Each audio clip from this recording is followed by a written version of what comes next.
All right, shall we begin? Yeah, I will I'm give good. it an official introduction. Hello, everybody. Today we're going to be talking about Torment, Tides of Numenera, a Kickstarter game that was released back in 2016 and was developed by Inexile Entertainment, a company that is comprised of a lot of CRPG industry veterans, and it's also most recently one of the companies that's been bought by Microsoft like every other company, and they are currently developing a game called Clockwork Rebellion. But in any case, we are here to talk about Torment, the CRPG and spiritual successor to Planescape Torment. It's I Clockwork Revolution, by the way. fuck, you are correct. I apologize. Luckily, we are not officially sponsored, so it's not a big deal. Been a long time fan of CRPGs, Planescape Torment in particular. I have a Planescape Torment tattoo that I talk about every time that I think about it, and that's how much I love the game. But I for whatever reason, I never beat Torment Tides of Numenera. I bought into the Kickstarter, never played it until it released, and then when I did play it, I got close to the end and my save corrupted, so I was just like, this is just a divine intervention telling me that I'll never beat this game. But How, then this came around, so then I had an excuse to play it. And the funniest part is that when I finally did beat it, I realized in that first playthrough, I basically my save got corrupted basically at the very end of the game. Like if I had played for like 40 more minutes, I would have beat the game. how did it how did it compare to Planescape for you now that you've beaten it? Oof. I highly recommend that you should play Planescape Torment. Yeah. Yeah, Ben and I are the resident CRPG nerds, and Especially yeah. especially if you liked this game, that the original, in my opinion, is just it's so much better in like every respect. And I don't want to like bury the lead too much, so I'll just leave it at that. Yeah, I was gonna try to avoid comparing this game to that game like too much because I just don't know how productive of a conversation that is, just because it's like comparing Empire Strikes Back to The Last Jedi. Like, what's the fucking point? But there are sections where I think drawing some of the comparisons pretty important. I mean, there like as I start talking about stuff, I'm probably going to make some Baldur's Gate 3 comparisons. Not to be like Baldur's Gate 3 did it this way, therefore this game needs to do it that way, just to like show or illustrate my point, I guess. I think that's fair because I mean they're both CRPGs and they're both like as far as CRPGs go, Torment is closer to Baldur's Gate 3 than it is to like Wrath of the Righteous.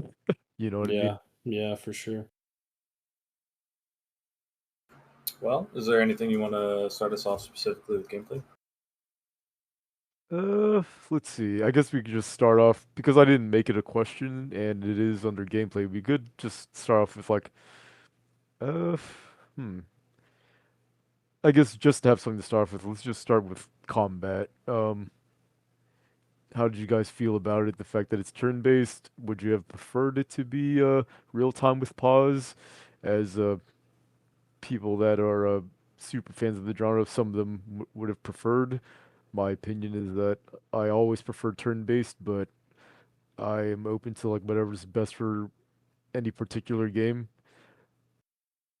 And Yeah, actually, no, that's not true. I can't lie.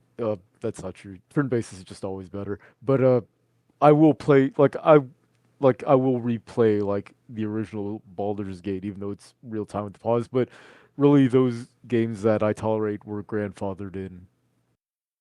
yeah. I feel like I mean, I like it when games give you the best of both worlds, like Wrath of the Righteous, Kingmaker, whatever, where you can switch between the two. But like, if it has to be like a binary choice between one or the other, like turn-based all day, every day, not close.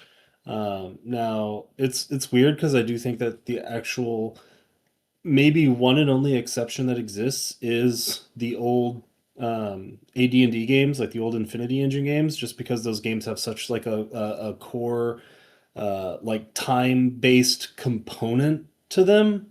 Like I feel like more so than later versions of Dungeons and Dragons. So I'm not saying that like Baldur's Gate 1 and 2 and all the other IE games couldn't have function inside of a turn-based system, but I feel like thematically they play out better as real time with pause. But that is maybe the one and only exception on the entire history of the planet where that's Yeah. true. To be fair to those games specifically, the Infinity Engine, um, when that engine was being developed, it was being developed originally by BioWare for a game called Project Infinity, which was a Yeah, an real-time strategy RTS. game. Yeah, and then when Interplay, the publisher, got the rights to Dungeons and Dragons, they were like, wherever that shit is that you were making is called, scrap that and just uh make a D&D game instead. So they were like, we're not gonna throw all away this work. So they just repurposed the real-time strategy engine to just make the D&D game, and that's how they invented real-time with pause.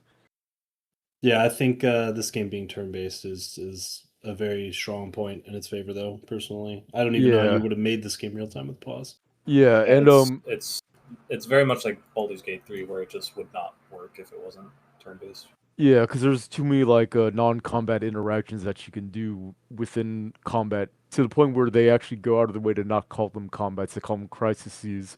Because like its predecessor, Planescape Torment, this game was designed such that you could play it fully pacifist, not deal a single point of damage if you wanted to, and you made like the right choices. I did want to like go back very briefly to Infinity Engine, in that like even though I trash talk real time with pause a lot, those games, specifically Infinity Engine games, stick out. They actually play differently from non-Infinity Engine games that also use real time with pause, and that's because they do stuff that's much more in line with real time strategy. Because like the later games, especially like the revival games like Pillars of Eternity and stuff like that, they have like turn speed. You know what I mean? Kind of like a MOBA, and it just doesn't feel right. Whereas when you play something like Baldur's Gate 1 and 2 and Planescape Torment, the characters are just fucking super zippy, like very arcadey, very responsive, if that makes sense. Yeah, no, I agree. That's why I like specifically call out Infinity Engine is because I feel like um, it's like the perfect confluence both of having to scrap their original project, but also the fact that that original project sort of like blended into the Dungeons and Dragons second edition AD&D like rule set really well. So it just kind of blends together really nicely. Whereas if Baldur's Gate 1 and 2 were like 3.5, it would have been a clusterfuck. Yeah, for sure. And I think a part of why they chose Numenera, outside the fact that it's obviously the closest thing they could get to the Planescape IP without infringing on IP, I think the simplicity of the system, of like how it operates like in tabletop, is part of the reason why they chose it. And that is not just combat with, but that's also to do with everything. So to bring it out to like the broader gameplay design perspective, how did you guys feel about like the overall gameplay loop, like the proportion between exploration, dialogue, questing, crises or combat, and all that jazz? You know what I mean? How you have like the different stat pools, and they're both used for both combat and for your skill checks, and it's kind of like a resource mini game of sorts. How did you guys feel about all that as like as a whole? My feelings on it are kind of a tale of two cities. On one hand, as I was playing it, I kind of like felt that maybe the developers realized that there were flaws in the system they were making, or like they felt like it wasn't adapting into the game very well, and they purposefully kept everything very simple. This is me not knowing at all how the if there's a TTRPG version, how that actually plays compared to this, but it felt very watered down, and I felt that as I was playing. But the more I played, the more I actually liked that it was watered down, because this isn't like your Baldur's Gate 3 style of combat where it's like highly tactical. The crises are like what Ben was describing, where they are more about the narrative of what's happening in the individual crises, whether or not those are good or not. That is what it's going for. I'm thinking of the ending of Act 2 in particular when you're leaving Miel Vast. Um, And for that reason, I liked it as I was playing it, but as I've kind of sat and thought on it, it has only grown forgettable to me. It functioned for the game and it serviced the narrative, and that's about where it stops and ends for me, I think.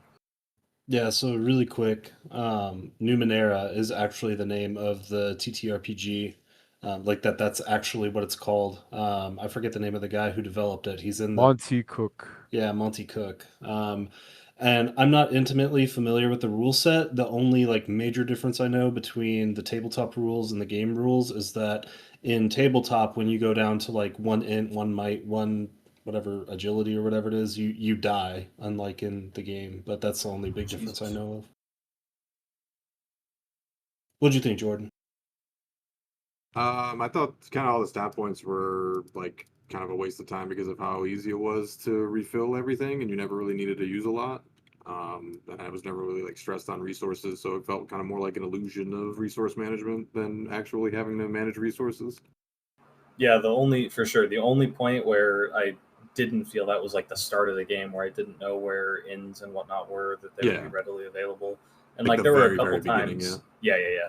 And like there were a couple times in the Bloom where like there's that one quest that unlocks the rest point, but I don't think you know that until you actually do it. And if you do that first, I guess you're just gonna have a great time in the Bloom. But if you don't do that first, then it seems like it could be pretty rough. Or maybe there's another one you can just pay to rest. I don't remember.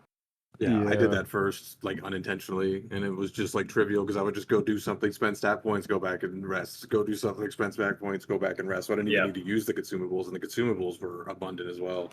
Yeah, and Yeah. it's really funny to me that they offer the free resting so readily after doing quests when you get like infinite money anyway. Yeah, exactly. Yeah, so the way you're supposed to min max it is because there are exactly 3 quests that are like quote unquote like time or like rest based, where like if you rest too many times it progresses to the point where you get locked out. There aren't too many of them, like I said. I think there's exactly 3. There's 2 at the beginning. One of them is there's like those like aliens underground that are like burrowing into the walls, and it's causing the floor above them to collapse. So if you don't do that quest fast enough, then everyone above them kind of like dies because uh, Oh, the floor like disintegrates below them, so you can't do those quests anymore.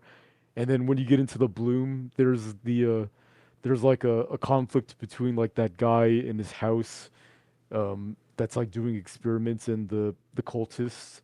And if you don't resolve that quickly enough within enough rest, then like it can go poorly. But outside of those 3 quests, you guys are completely correct where you could just rest spam everything. do you know if what you were describing can happen if you like never walk into the area where that happens? If that makes sense. I am not sure because I've never done that. I've never gone to the point where it did collapse. I just know it can happen from like researching it. Yeah, because the only reason I ask is because I like that if and only if it can happen before you actually find them, because Yeah. otherwise you'll get to it and you're probably gonna have the resources because you've been abusing the rest and you'll just solve it anyway. Yeah, I imagine just like I don't have any evidence and I haven't looked it up, but my gut feeling is that it starts right away when you enter Sagas Cliffs. That's when the quote unquote rest count timer starts, probably. If true, then good. Sorry, go ahead, Thomas.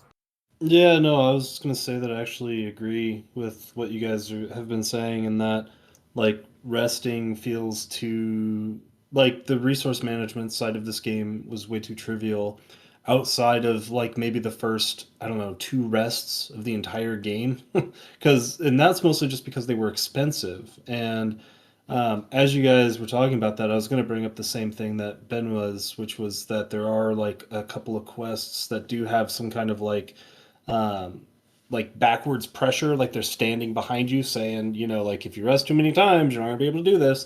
And I actually think that if they had included like more of that, or at least like um, more, what's the word I want to use here, like unpredictable reactivity if you were resting too much, I think that would have made a lot of the quests way better, but that would have required them to put effort into the narrative of this game. So I think a better solution is just make it so the rest like only restores like HP or something. Like just make it so you actually have to manage the resources. I don't know. I think locking out content because you put in a system that made it so that the game was too trivial by using it is kind of counterintuitive. I feel like even with the amount of like friction that was given with those like 3 time sensitive quests, I feel like if you just never provided free resting ever and you just always had to pay Yeah. for it, I feel like the problem yeah, would just solve Yeah, itself. there's Yeah, so many that's ways true. to solve it that I think is better than just making it so you lose content if you like use it too many times, and you don't even really know that that's a thing, right? Like you could just get screwed. So, I don't Yeah, know. like, I it would is also just part of design. like just generally, I think, kind of agreeing with Sesh, I would just rather completely remove the resource management as an aspect of the game and Yeah, just add a little bit more strategy outside of that. Like if like it's fine to me if I get into like a role play situation and I only have like a 75% chance to pass this check because that's how I built my character. I'm playing an RPG, that's fine. And I don't need like a resource management on top of that. So you can just make the actual stat pools more complex or interesting if you're not going to Yeah. have the resource management. I think it's back to what Yeah. Tom said though. That would require a little bit more thought into the overall design.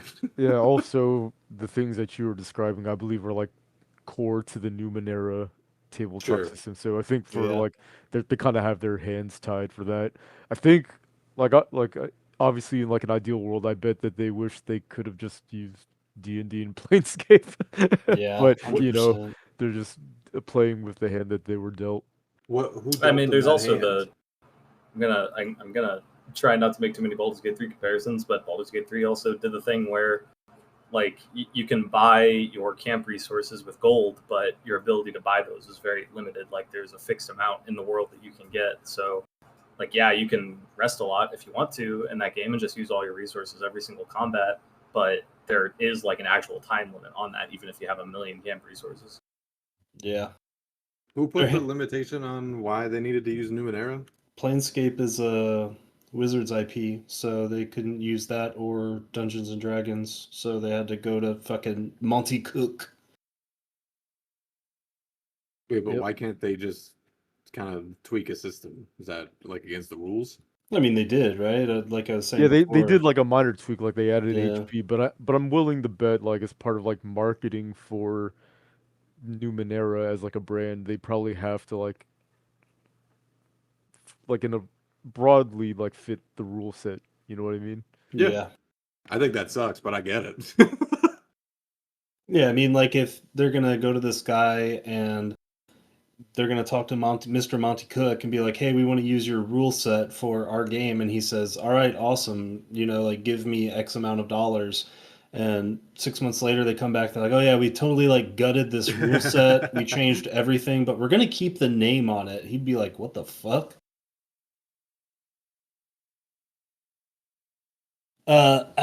Unless you guys have more to say about the stats and resource management and stuff, I'm curious what you thought about the combat. Because for me, I actually, if I were to go back and play this game again, which I don't think I'll do, but if I were to, I actually think I would play through it as like the the opposite of an 18 whiz 18 int character. I would be like the biggest fucking like might infused murder hobo on the planet cuz I actually thought that the combat of this game was like reasonably fun. It was way too blindingly easy. But like in terms of like builds and like stuff you could do and like all the different skills and the way you could level those skills, like it seemed like there was a lot of possibilities for the combat, even though you don't really engage with it all that much by design. But what's in the game, I actually thought is like quite possibly my favorite part of the game.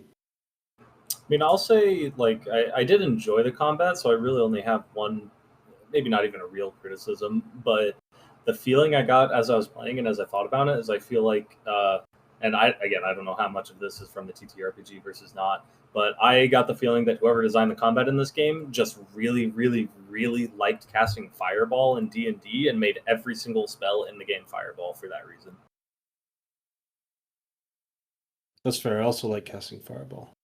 Yeah, it's like it's not a real criticism. It's just, I felt like every spell or even like my might characters, they're all just doing big AoE attacks, which is fun, but it's a Yeah. little samey.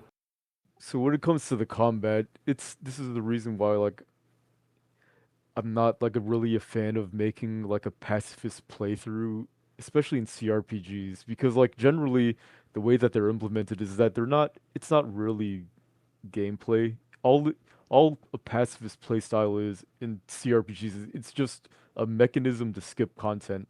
Because like if you take another game like Undertale where like there's a pacifist playthrough, but like it requires like actively being a pacifist, you know what I mean? Whereas in You have to Yeah, be good yeah, at yeah, yeah. not killing things. Yeah. yeah, exactly. Like you have to work for it at Yeah, all, like in and Undertale's it's example, it's a puzzle. Yeah. yeah, it's like baked into the gameplay loop of being a pacifist. Whereas in CRPGs, it's just a knowledge check. You're basically like, I need these stat points to skip all this shit, and it's a shame because like this playthrough that I did for Tash, like I actually went out of my way not to avoid combat. Not that I sought it out, but like if I failed like a skill check and like we had to throw down, I was like, fuck it, I'm not reloading. I'm just gonna like just lay him out, and I thought it was pretty fun.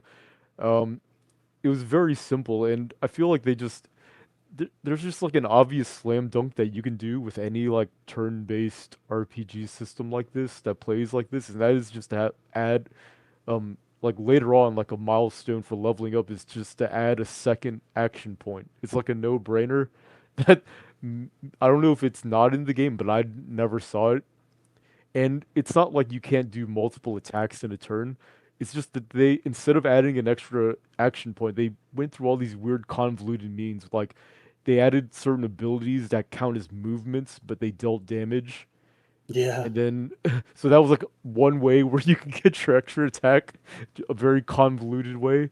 And then the other way was like this feat where, like, if you killed something, you automatically get to uh, do a free attack with whatever your equipped weapon is, which meant you want to use a ranged weapon because that means you just always get an extra attack. And those were like the only two ways I saw that you could kind of like emulate having an extra action point. And I just feel like just even without the extra action point, just having those like small little things, optimizations you can do, and there are like also like a lot of cool abilities where you can like relocate your party members and your enemies, and sometimes like the one where you could relocate your teammates, like you could teleport them, you could use them in like kind of like for the pacifist playthrough where you like move characters, you like facilitate them around the map to like do the pacifist objectives, like turning off like the shields or like the devices that you need to. Um, and I feel like they could have just the fact that there's a pacifist playthrough means all the work that they like went into like designing all those cool interactions, like they're basically just saying like none of that's important and you could really just skip it entirely, which if you want to, you can. Yeah, so I have like two things in response to that. So like, yeah, I actually do think that using dialogue to skip the content actually like that's why I was saying if I played this game again, I'd be a murder hobo and just fucking kill everything because I thought it was like I enjoyed that way more than just bypassing everything through dialogue. And I can think of one incredibly specific instance of that. So, um, I was going like the 18 was 18 int, like avoiding all combat playstyle, up until the very end of the game where you literally can't, right? And so I was like way under geared and I like didn't really know much about the combat systems because I just didn't I hadn't engaged with them up to that point. And so I remember in the final conversation with whatever the fucking name of like the facsimile of the changing god character's name was, I forget what it was, but you can talk to him and there's like a bunch of branching dialogues and within them, you know, eventually most of those roads lead to combat. So the first time I fought him, but because I was so weak and I couldn't figure out how the raised lower platform shit worked, like I died, and I was like, I'm just gonna reload and try and figure this out with like the new knowledge that I have. And so I selected different dialogue options, and it just bypassed the ending fight. And I was like, well, what the fuck? I like actually wanted to kill this dude, but instead, all it does is just totally bypass it and not even allow you to do the final fight, which I actually wanted to do. So that was one thing that is definitely contributing to your point. And the action economy shit is definitely very, very like silly in this game. But one thing I would say is that like utilizing movement instead of like your action point or whatever the hell, like yes, that is confusing, but I think my biggest criticism of the combat in this game is probably the fact that for a lot of the characters that I had, I actually clicked skip turn like very often just because they had nothing to do. Like Yeah. they didn't have any useful skills. They don't have any might, so they can't really do anything with punching. So it's like, well, skip turn. I mean, Rin is the most egregious example where you'll just skip that or click that button 95% of the time. But even if I had a second action, it would have still just resulted in me skipping their turns a lot of the time. I also experienced that a lot. And I understand why they do this, but there were a couple crises where like your entire party had to be with you in order to like do the thing that you need to do to go into the next room. And so it happened pretty regularly where I had to skip a character or two or three's turns, 5 turns in a row, just because I was waiting for slow ass Matkana to get over to the Crucible or whatever the fuck it was in Miela. Yeah, I got tired of n- skipping turns, so I actually did very little. And the way I did it was I basically equipped everyone with ranged weapons, so that they could always at least do something. Oh, I forgot I had this in my notes. So one thing that the crises or the combat does that has actually quickly become a cardinal sin for me, and this is something that Baldur's Gate 3 does as well. Divinity definitely does it, which is like imprecise movement around the battlefield. Like if you don't have grid-based movement, then trying to find like the absolute maximum distance where you can like run to without having to use that second action is a fucking tedious Yeah. exercise of just like slowly moving your mouse until okay, it's purple here, purple here, okay, it's blue, I can click now. And that's really, really annoying to me. I mean, I think that's doo doo. And yeah, there's easy ways to fix that, including literally just having like a warning of like you're about to use your action for movement. Are you sure? So technically, the color changing is that warning, which is dog shit. I feel like you just need to show like the field, like on the Yeah. floor. Like I feel like that's Oh, a Yeah. no brainer. Like Yeah, There's that's no all they brainer need ways to to do. solve it for sure. this is kind of a UI question, but are there accessibility options in this game? Because who the fuck chose light blue and like light purple for the two movement lines? Who was in charge of this? I mean, I think it's cool, like thematically, like they're cool, like conflicting colors, like it's fucking like Vice City style shit. But I don't think you can change shit in this game. I remember the options being terrible. Yeah. yeah, I don't think they had the budget for that kind of that kind of extra Yeah, development. which is actually funny because I don't know if you guys knew this, but this game actually set like insane records on Kickstarter. Like it was the fastest Kickstarter of all time up to that point, which was like what 2013 or something, Ben. Makes sense. Yeah, So yeah, this game fucking popped off hard on Kickstarter, but it still feels so cheap.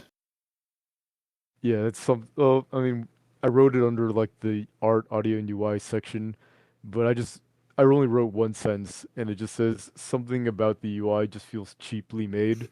But like, it's kind of like the vibe I get around like the whole game. Like every aspect of it feels a little cheaply made. Didn't you say the guy who funded this is the Wells Fargo fortunaire? Well, he didn't fund it. That's why we went to Kickstarter. But I just think it's amusing that Brian Fargo, the CEO of In Exile Entertainment, is the heir of like the Wells Fargo financial empire, and he's a very controversial figure, but he is responsible for like a lot of these CRPGs existing. Like he was a big player like during like Interplay. He basically greenlit Fallout from Tim Kaine, who was just like Tim Kaine just like worked in like a break room and got pizza and just like worked on the game by himself. And for a while he did that, and then Brian Fargo was like, why don't we just make this a real thing? And then like, yeah, that's how it happened. So he's like a Damn. really important player. He's just like a really strange but very important guy. Like you would never expect like I don't know. It's just so weird. It's like a Saudi like oil prince being like the CEO of like Bungie or something. You know what I mean? SNK, which is Oh almost yeah, what like happened. yeah, no, that's true. That's real. You don't even Yeah. have to. You don't even have to make that up. That's real. Yeah. So yeah, I forgot why we brought up Brian Fargo, but yeah, that's and I hope that like a lot of that is kind of just me like winging it. Like I don't actually remember like the facts behind everything. So like if I accidentally defamed Brian Fargo, I'm sorry. I love you, I think he'll live. and I bought every Kickstarter game you guys did under in Exile, and I love you guys. And I met George Zietz in real life, and yeah, we're like I have no George, problems with Brian Fargo. as a spoiler to the narrative part, George Zietz is the only person who put in work for this game, by the way. He fucking killed it. Yeah, one of Just my favorite IMO. humans. Yeah, he's awesome. As a brief thing, I kind of wanted to talk about reactivity, but do you guys feel like that's gameplay, or do you feel like it's narrative? I think that's gameplay. Yeah, It I can do be too. both, but it definitely can be argued to be gameplay. Depends how much you're I, zooming I'm in. I'm sure that we're gonna talk about the actual narrative a lot more, so I'll just go ahead and bring up the reactivity here. How did you guys feel about it? Because I felt like it was dog water. I felt like it was very bad. There's reactivity in this game? Is in the Exactly. individual in the individual quests, I thought there were like cool things, cool ideas that they came up with, but reactivity, I assume you want like consequences from that or like outcomes. And I'm not gonna lie, when the credits started rolling and they did like the ending slides, and each ending slide was basically for like each individual side quest that like I had already forgotten about, I kind of like just laughed. I didn't even read those. Yeah, it was very glossed over. The only real like reactivity moment of any real consequence in this game was literally the last choice that you make, I think. I mean, Yeah. there's a bunch of like you can't get fucking companions and shit, right? I don't even know two of the companions. I didn't get Rin, and I don't even know who the other guy is. Yeah, there's I mean technically you could miss all of them, and I think. Except like the first one, right? You need either Calistige or whatever her name is, or Oh the other yeah. guy who I don't Well, remember his name. yeah, I guess miss is not the right word. You could avoid using them. Just send them Yeah, away, I I think. never used. Okay, what's the pronunciation? Because in my head it's been Callistige this whole time, but saying I that think it's out loud seems Calistige. ridiculous. I say Calistige. Calistige, yeah. But I kind of wanted to bring it up because one of my goals, I think, with this game was to not save scum, which I was pretty successful in, which meant that I also died in the first combat, which resulted in some pretty funny events that happened after that, which I didn't expect, but it was cool. But the worst example of it was it wasn't the final. It wasn't like the very final bit, but it's when you confront the Memavira like after doing everything in the bloom and you're about to like it's after you find out that she's the first cast off and you're about to use the pod or whatever, and there's that whole dialogue tree where you can either fight them or you can like protect them and the sorrow shows up or whatever other options. I misclicked the dialogue option. I wanted to fight the first cast off and all those other guys, but I accidentally sided with them, I think, to like power on the machine or something like that. And when you get sucked into the machine or whatever, it like the very first dialogue that you get in there is a very all roads lead to Rome thing where it just straight up tells you that like I wish I could remember specifically, but it just says something where it's like, yeah, none of this actually mattered. This is what was actually going on. And I just immediately realized that even though I misclicked that, it didn't actually matter because everything was going to end up here anyway. Yeah. The game definitely felt like that as a whole, for sure. Yeah, Like there game were feels small things very that could well-rounded. happen, but like you're basically always following the same path, like by and large. Yeah, so that I only strongly feel that way only about the critical path, and that feeds more into like the narrative section, but it does, at least as far as the critical path is concerned, do feel like it was a bit railroaded. Yeah, for Yeah. sure. Yep, I agree. You guys want to move on to art audio UI, or you got anything else you want to talk about here? I mean, just to comment on a gameplay, I thought the combat was so blisteringly slow that I started using Cheat Engine as speed hack after you got to the combat of that wasn't a combat where you just basically activated the fucking like horn things and all the underground guys would just there would be 8 turns of them just walking up to it and then doing nothing. And I Yeah, was like, no, just go fuck yourself. I'm using yeah, Cheat Engine. there needed to be like a combat speed option because like waiting Yeah. for Yep. like all the NPCs to have their turns. Like, do you, uh, if you played Baldur's Gate 3, you guys remember like when you get to that first big combat at the Grove, and you see like all the all the characters pop up in like the combat timeline, and you're just like, oh god, and somehow this game every combat is or Yep. every crisis is The that. It's But so there's a bad. critical difference with Baldur's Gate 3 where I don't know the exact number, but if there's like 3 or 4 NPCs in a row, like hostile NPCs or friendly NPCs, it'll do all of their turns at the same time.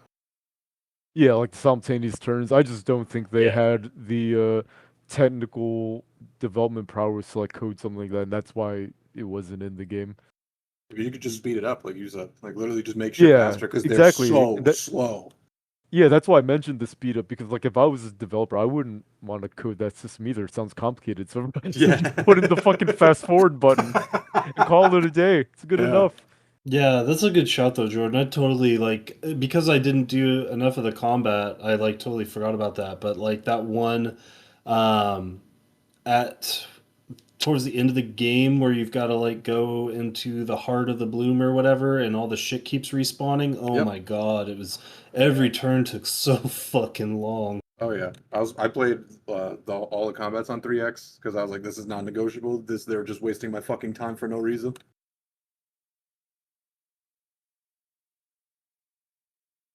I got nothing else gameplay wise. And this may serve as a preface to later topics, but I actually think the gameplay was the best part of this game. Agree. Yeah, I mean, I agree actually. I have not too much bad to say about it other than too simple and too easy. Yeah. That's kind of like an overarching There's, criticism. I think there's one thing I liked more than the gameplay, but we'll probably get into it later. Yeah, I mean, to talk on that, like if I felt like I was a god, but not like a god. Like I just felt like the game was really easy. Like so, it's like it's like a weird power fantasy in that I didn't feel just like objectively strong. It's just everything else felt super weak. So that was like weird. Yeah, I agree. Well, Yeah, who wants to kick us off with the art audio UI stuff? Oh, I got one. I want to get your guys' vibes on this. I had a very strong feeling, like right out of the gate when you get to Sagas, and I don't know if I'm crazy or if my eyes are fucked up, but did you guys feel like all of the objects that you interact with stand out in like a very bad way compared to all of the other background assets? Me personally, not at all. And one thing I'll actually say as a side note to that is I played the first maybe 15 hours of this game either at an airport or on an airplane. And so if fucking objects would have stood out more that I could highlight and click, that actually would have been much, much nicer for me and my I experience. I don't necessarily mean there was like a weird outline around them or anything. I just mean like it felt like nothing fit in the setting. Like it just felt like I'm doing like an I Spy and there's just random objects that got tossed on the screen at certain points. Oh, you're talking about yeah. like especially at the very beginning when there's just like floating like Yeah, conical shapes, and yeah. Okay, so yeah. this is my issue with this actually reminds me of a YouTube video essay that I watched on this game where the guy was talking about like the development history, and he did. I'm gonna very much paraphrase and put words in this guy's mouth, and he didn't really mean it this way at all, but I'm like taking it to an extreme. But basically, he was like, the moment they revealed that they were going to use the Numenera rule set in like world building, was the moment that they knew the game was going to suck. Because like my understanding of like how Numenera works is like in a very broad and general sense is that it's like the postmodern version of Dungeons and Dragons, where like if you are a dungeon master for Numenera, you could basically make up whatever the fuck you want with the justification that like some kind of ancient civilization on Earth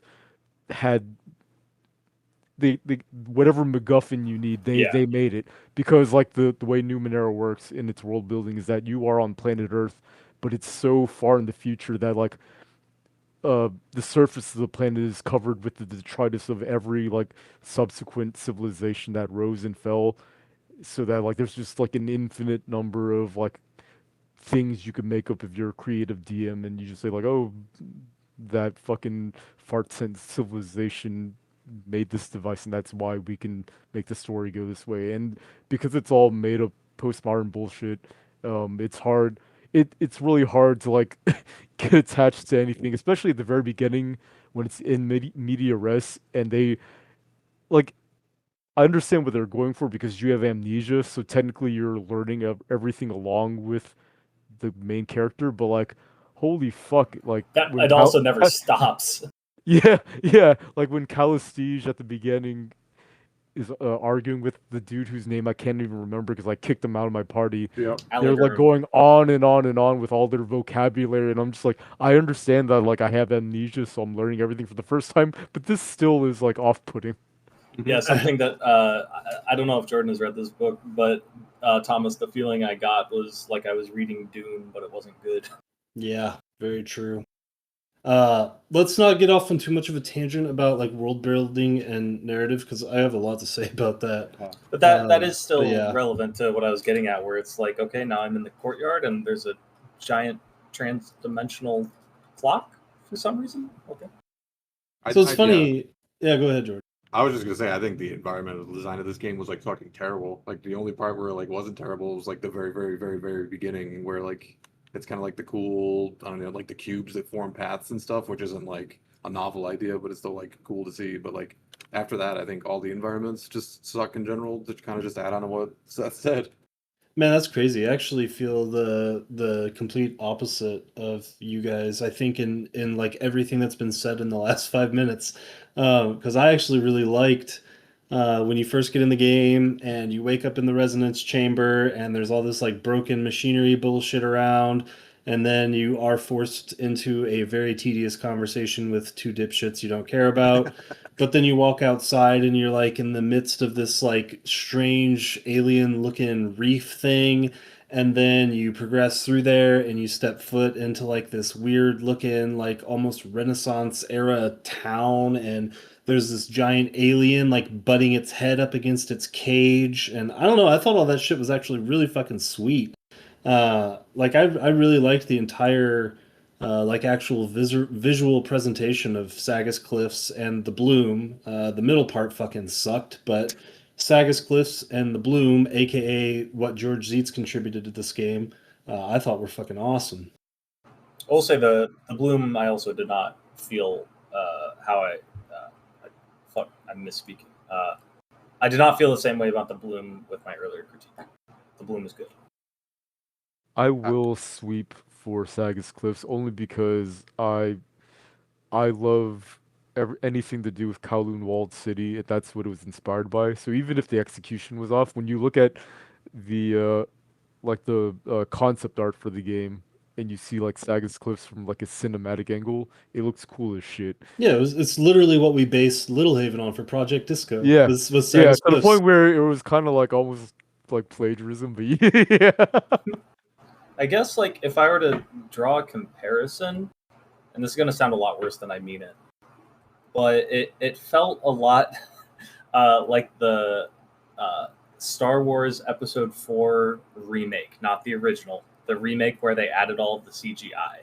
Like you're just watching, and there's a couple of cool aliens that they made with like cool practical effects, and then there's a giant CGI elephant in your face, and then like it's just all this stuff that just doesn't feel like it meshes together, but it individually is still kind of cool. It just I don't see the vision of how it's all meshing together. Yeah, that's a symptom of something I'll talk about very in depth later on. But I do think that there's a lot of imagination in this game, like mostly with regards to the world building. And I guess if someone looked at it and they were like, "This is just a bunch of mishmash of bullshit," I would definitely get that. But for me, I actually enjoyed it a lot. And like in Sagus, especially, it felt very dreamlike, I guess, which is also cool. I just don't feel like if that was the intention, it was communicated very well. And when I say everything looks like shit, I just mean like literally looks like shit. I don't mean like the vibes of it or any like Yeah, thing you with, mean like the in a world. fidelity. Yeah, exactly. Like I think the art assets look like almost like they look worse than like original Neverwinter Nights. I think like which is crazy. I Like actually low agree with res. that, yeah. I'm partial to them because, like, I don't know, it just reminds me of the Infinity Engine games, and it's actually, I feel like it's the most faithful because it uses the pre-rendered graphics. I guess also Pillars of Eternity does that as well. But yeah, like those games where they use the pre-rendered backgrounds, I feel like, I don't know, I like those for some reason. I But love I mean, pre-rendered they could have been backgrounds. better for sure. Like, because like even Pillars of Eternity, I think looks way better. Yeah. Just overall, and I feel like that's not just like technical issues because like they're both made in Unity.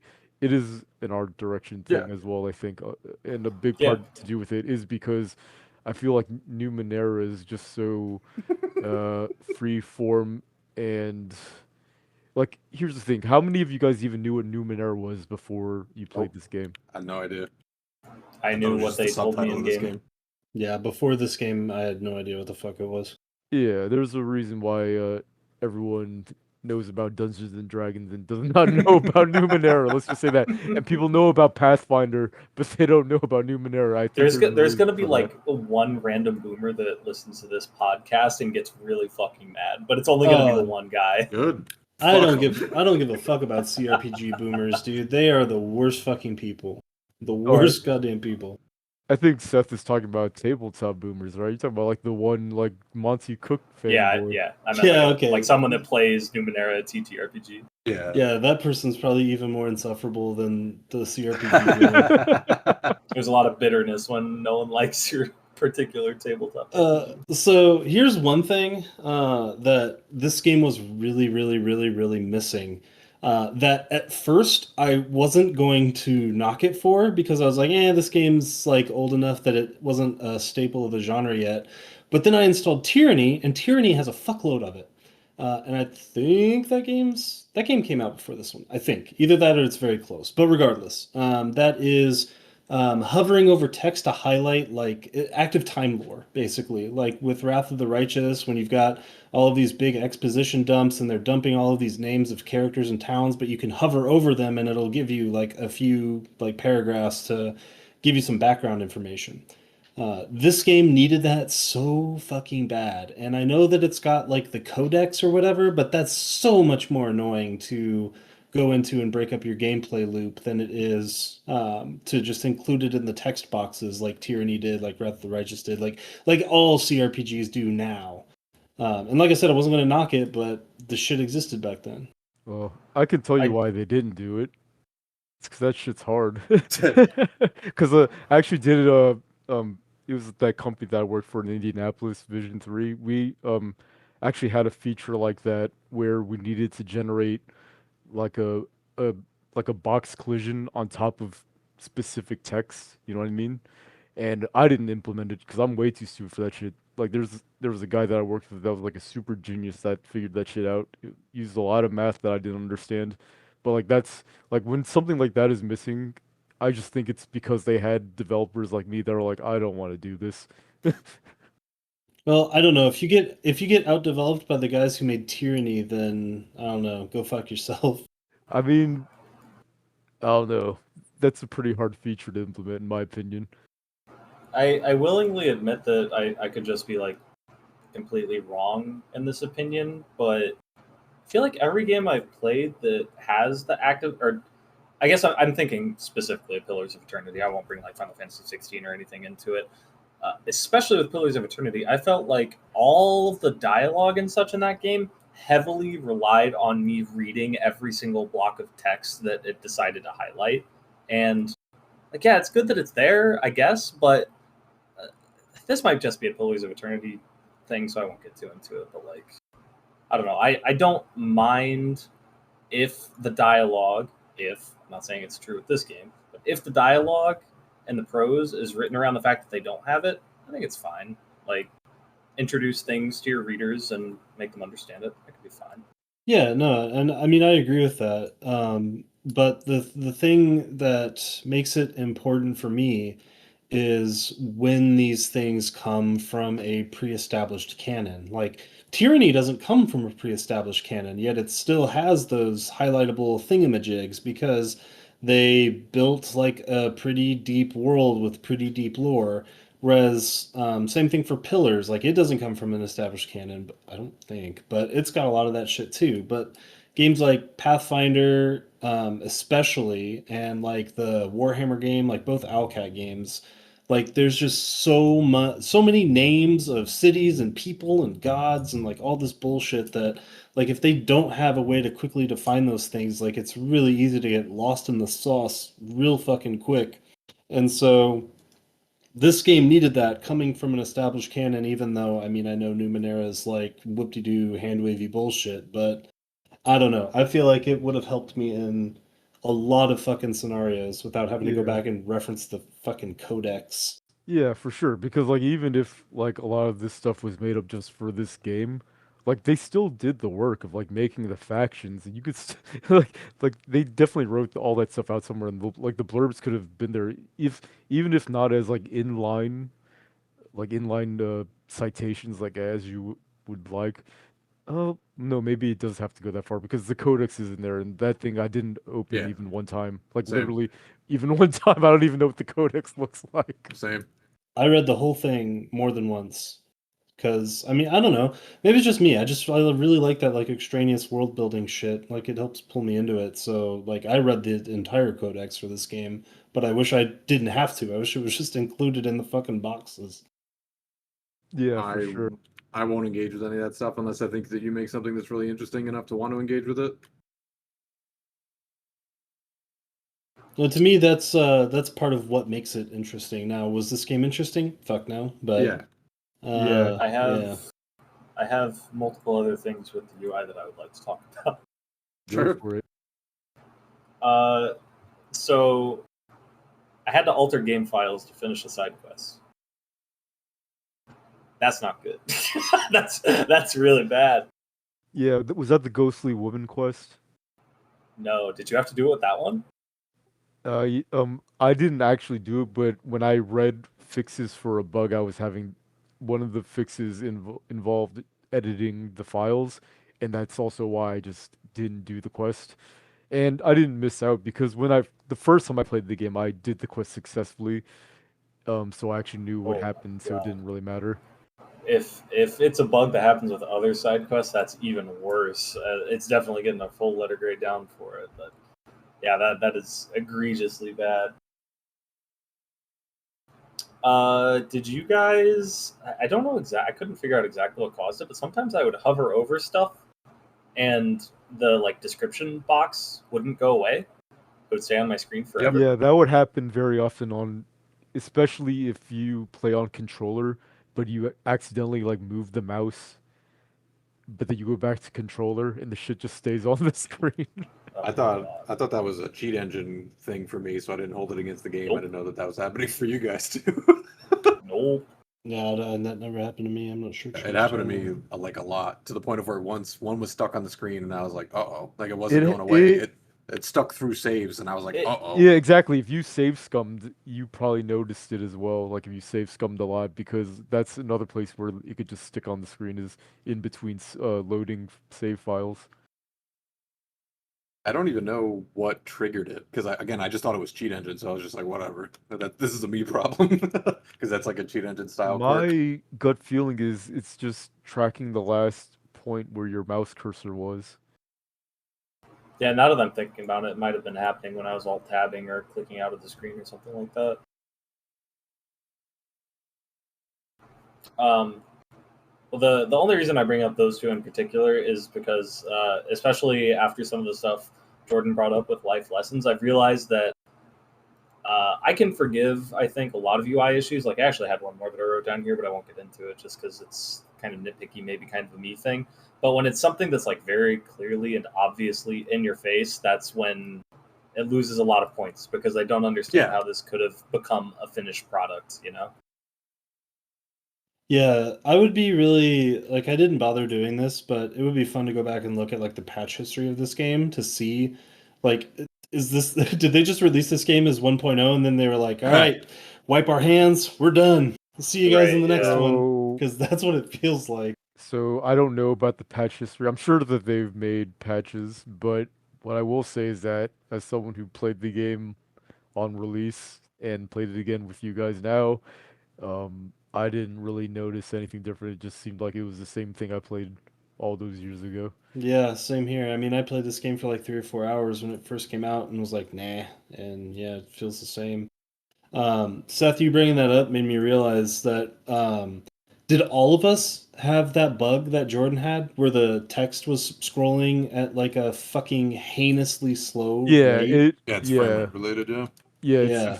if you didn't cap it at 60, that would just happen over time when the text box gets Yeah. depopulated. So I didn't know what you guys were talking about. Like when you were trying to debug all that shit, I was like, I don't know what the fuck they're talking about. I haven't had this bug.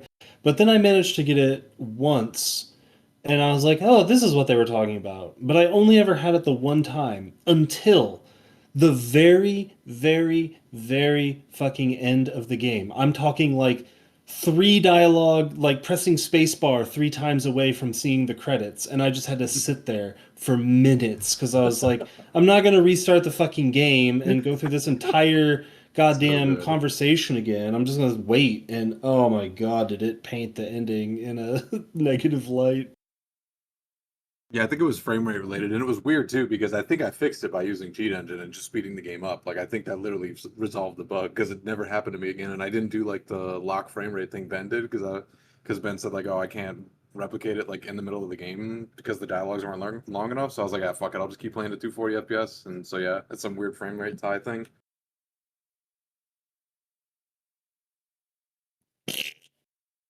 And also, I posted the amount of builds that they have. They haven't touched the game since July 2017. Yikes. Yeah, sounds about right. And when I was like troubleshooting how to fix that side quest issue, there were a lot of people in that thread that were having that issue. Yeah. That's It's bad. like to this Yeah. day. Like CRPGs are just notoriously buggy. Like Yeah. so, like obviously you guys played stuff like Wrath of the Righteous like years after release, but like that game and especially Kingmaker, both those games were literally unplayable on release. Like Yep. embarrassingly bad. I mean, if Baldur's Gate 3 wasn't such a good fucking game, I would not have made it through Act 3. That shit was a mess. That's honestly like probably one of the least buggy CRPG releases I've ever played too. Yeah, Like because you like could beat the game. yeah, exactly. Like that game had a lot of like performance issues, but it didn't have like game breaking like totally fuck you over bugs. Like or even fuck over your computer bugs because oh my god, Ben, do you remember The Witcher 3 on release when every You time mean you The would Witcher save 2? was it Witcher? Yeah, no, it Yeah, is The Witcher Witcher 2. 2. The Witcher 2. Yeah, it Every would save time like you a save the game, 200 megabyte fucking PNG file or yeah, something. for every What single the save fuck? file and the number of saves you could have was unbounded, and you could not turn off autosaves. What So the fuck? every couple of days that you would play this game, you would have to go to like the save file folder and just delete a bunch of old saves so you could save up all that hard drive space. Yeah, My and God. it I was just mean, because it had this like uncompressed bitmap picture in it or some shit. and I'm sure everyone remembers how bad the Cyberpunk 2077 release was too. Not as Yeah. much Yeah, a very true. CRPG, but So still fun in the facts game. about that game. I played that game on release on the regular PS4, and I actually liked it a lot. Oh, I think that What? game is sick. Yeah, and I hear it's a lot better now, but I've never played it Yeah, again. that game is sick. I'm a That's little biased awesome. because Edge Runners is awesome, but I think that game's great. But yeah, before we go off on a huge tangent, like yeah, this game was buggy as shit, not too far outside the realm of normal for CRPGs. Because like, one thing to keep in mind is that like when you see these like Baldur's Gate Enhanced Edition, Baldur's Gate 2 Enhanced Edition, Neverwinter Nights Enhanced Edition, blah blah blah blah blah, like a lot of what those are literally just Beamdog taking the game, repackaging it, adding widescreen support, adding a couple companions, and then basically dumping in a fuckload of third-party community bug fix mods, and then wrapping it up and putting it on Steam. Jesus Christ. I don't think this game is going to get any points for it, but that does make me recontextualize it a little bit, because I think, well, no, because I was thinking, like, I mean, I'm not playing this game on release. The difference between this game and those games is that it actually got patched. Yeah, they fixed it. It did not get patched. Yeah. Yeah. So yeah, no, you can definitely knock this game for that, because yeah, it literally never got fixed. Yeah, I just don't think it would ever happen because it didn't exactly have any pull, like Yeah. after release at all. Like, just it's kind of just a game and a property that no one cares about. It was a game that was constructed for a niche, and that niche didn't even like it. Yeah. So last thing I have for art, audio, UI I was going to mention was like I actually wish that this game had zero voice acting, just zero. Like, and it's not even because the voice acting was bad, because like the few times where someone does speak up and say something, like I don't remember it standing out in memory as like being like egregiously terrible, but it was really annoying how it would just randomly decide every so often that you would get one line of spoken dialogue, and then just be like, all right, that's it. That's all you get. I like it as movement marks, but yeah, for the dialogue. actual weird dialogue, like you said, they just random lines that they're like, oh, we know where this is going to be in the game recorded. I feel like, so that's also a thing like in the older Infinity Engine games, but I feel like I can forgive it there for two reasons. Number one, like budget constraints were different back then, and I'm sure that for this game it was like 100% budget constraints. But also, like when you're developing Baldur's Gate in 1997 to 1998, like you have to worry about all of these voice acting files taking up a bunch of disk space on some guy's fucking 4 gigabyte hard drive. Yeah, for sure. You brought up the movement arcs. I hated them in this game. They felt so weird, like, because they're in CRPGs, but like this game in particular, something was off about them. Like there was like a weird delay. It just felt unnatural, like because they all involve two of the party members talking to each other, but like the way that like the conversations play out, maybe it has to do with like a delay between like one character talking and another, but like it just never felt right, like it at all. No, I agree. Yep, I do too. I was thoroughly unimpressed about all of the voice acting, all of it. Like it clears Chaos Wars, but it's not good.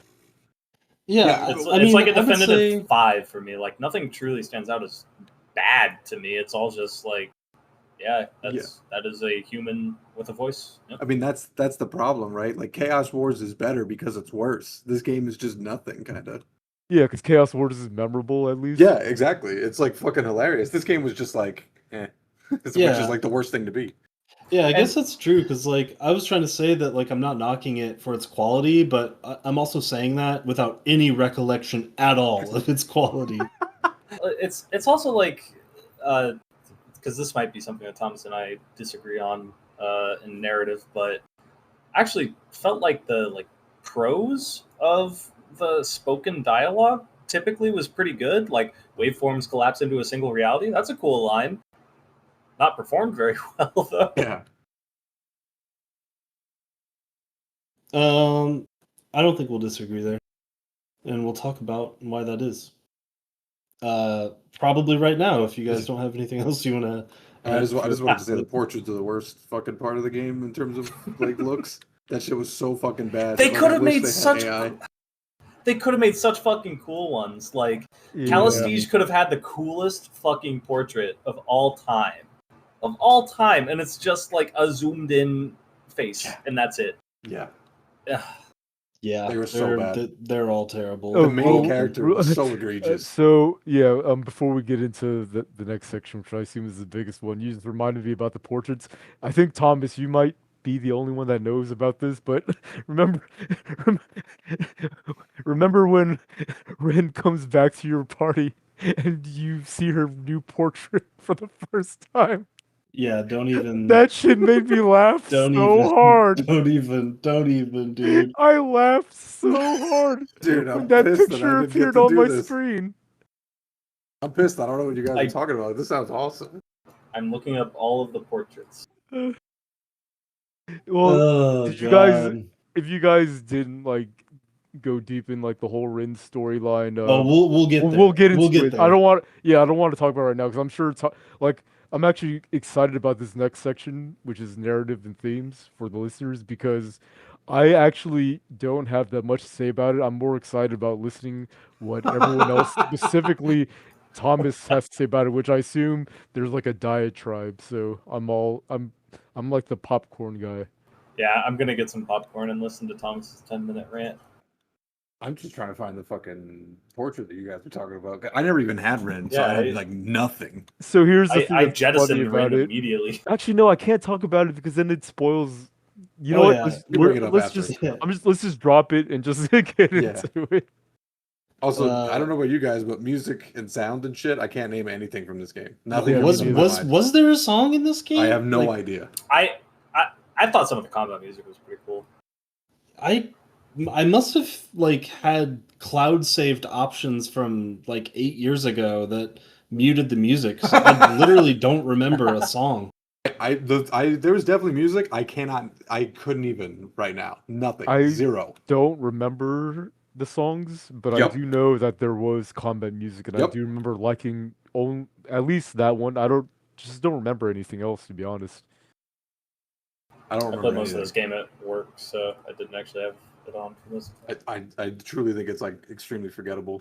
I think that's kind of like the summary of everything in this section is like everything's in the middle, which is like the worst place to be because I can't remember it one way or the other. It's definitely hitting negative territory for me because of the very bad bugs. Oh well, yeah. I mean, bugs are always inexcusable. You don't want to have any of those. Yeah, but I mean, like, if I have to go into the fucking Yeah, game yeah, files to debug your code, Right. that's pretty bad. Yeah, I mean that's game breaking shit that Yeah, they should have and, absolutely fixed at some point. Yeah, and also depends on like the rest of the game. Like you can forgive that kind of stuff because like even Oh, with yeah. Baldur's Gate 3, like there was like that one bug with the guy that is related to Karlach's romance that would just die at the beginning of Act 2 because like this because like something would just kill him, and the fix for the longest time was to like go into like the save file and to like edit something. So it's like a similar thing, but like people will forgive that because Baldur's Gate Yep. 3 is just something that people are willing is a hill that people are willing to die Exactly. on, It's, and I not mean, it's Numenera. I feel like it's different though because like I'm not forgiving that bug for existing, but Baldur's Gate 3's scope is so much bigger. Like But so is the not budget. only like yeah, I mean yes, but the point of that is that not as many people are going to see that compared to this side quest that's like one of the first quests that you get in the game. Yeah, like in Baldur's Gate 3, like the potential of that game is like the fucking number of possible moves in a game of chess. Whereas Yeah. whereas Torment Tides of Numenera is like the number of possible moves in fucking shoots and ladders. Yeah, and like this particular, and again, I'm not forgiving that bug. Like, yeah, it shouldn't be in the game, especially for like a main character thing. But like the side quest that I did, it wasn't even like a big branching possibility thing. It was like a binary option, and if you choose one option, it gets stuck.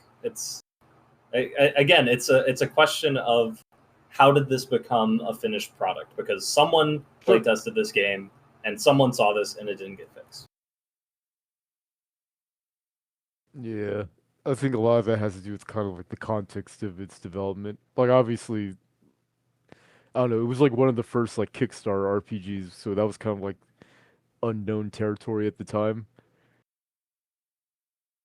Not to like run too much defense for the game, because like I don't know, maybe I'm feeling lenient about the bugs because it feels like it's just the same level of like bugginess that every other CRPG has. maybe Yeah, even like better than some. yeah, I feel like this game doesn't have any like it wasn't how do I word this? Like I feel like it wasn't novelly more buggy than any other CRPG I've ever played. Like it didn't feel like I was playing a fucking like Bethesda game on launch or some shit. I mean, it's also possible for me that just because the rest of the game was so unimpressive that the outlier bad moments are standing out way more as well. No, that makes sense.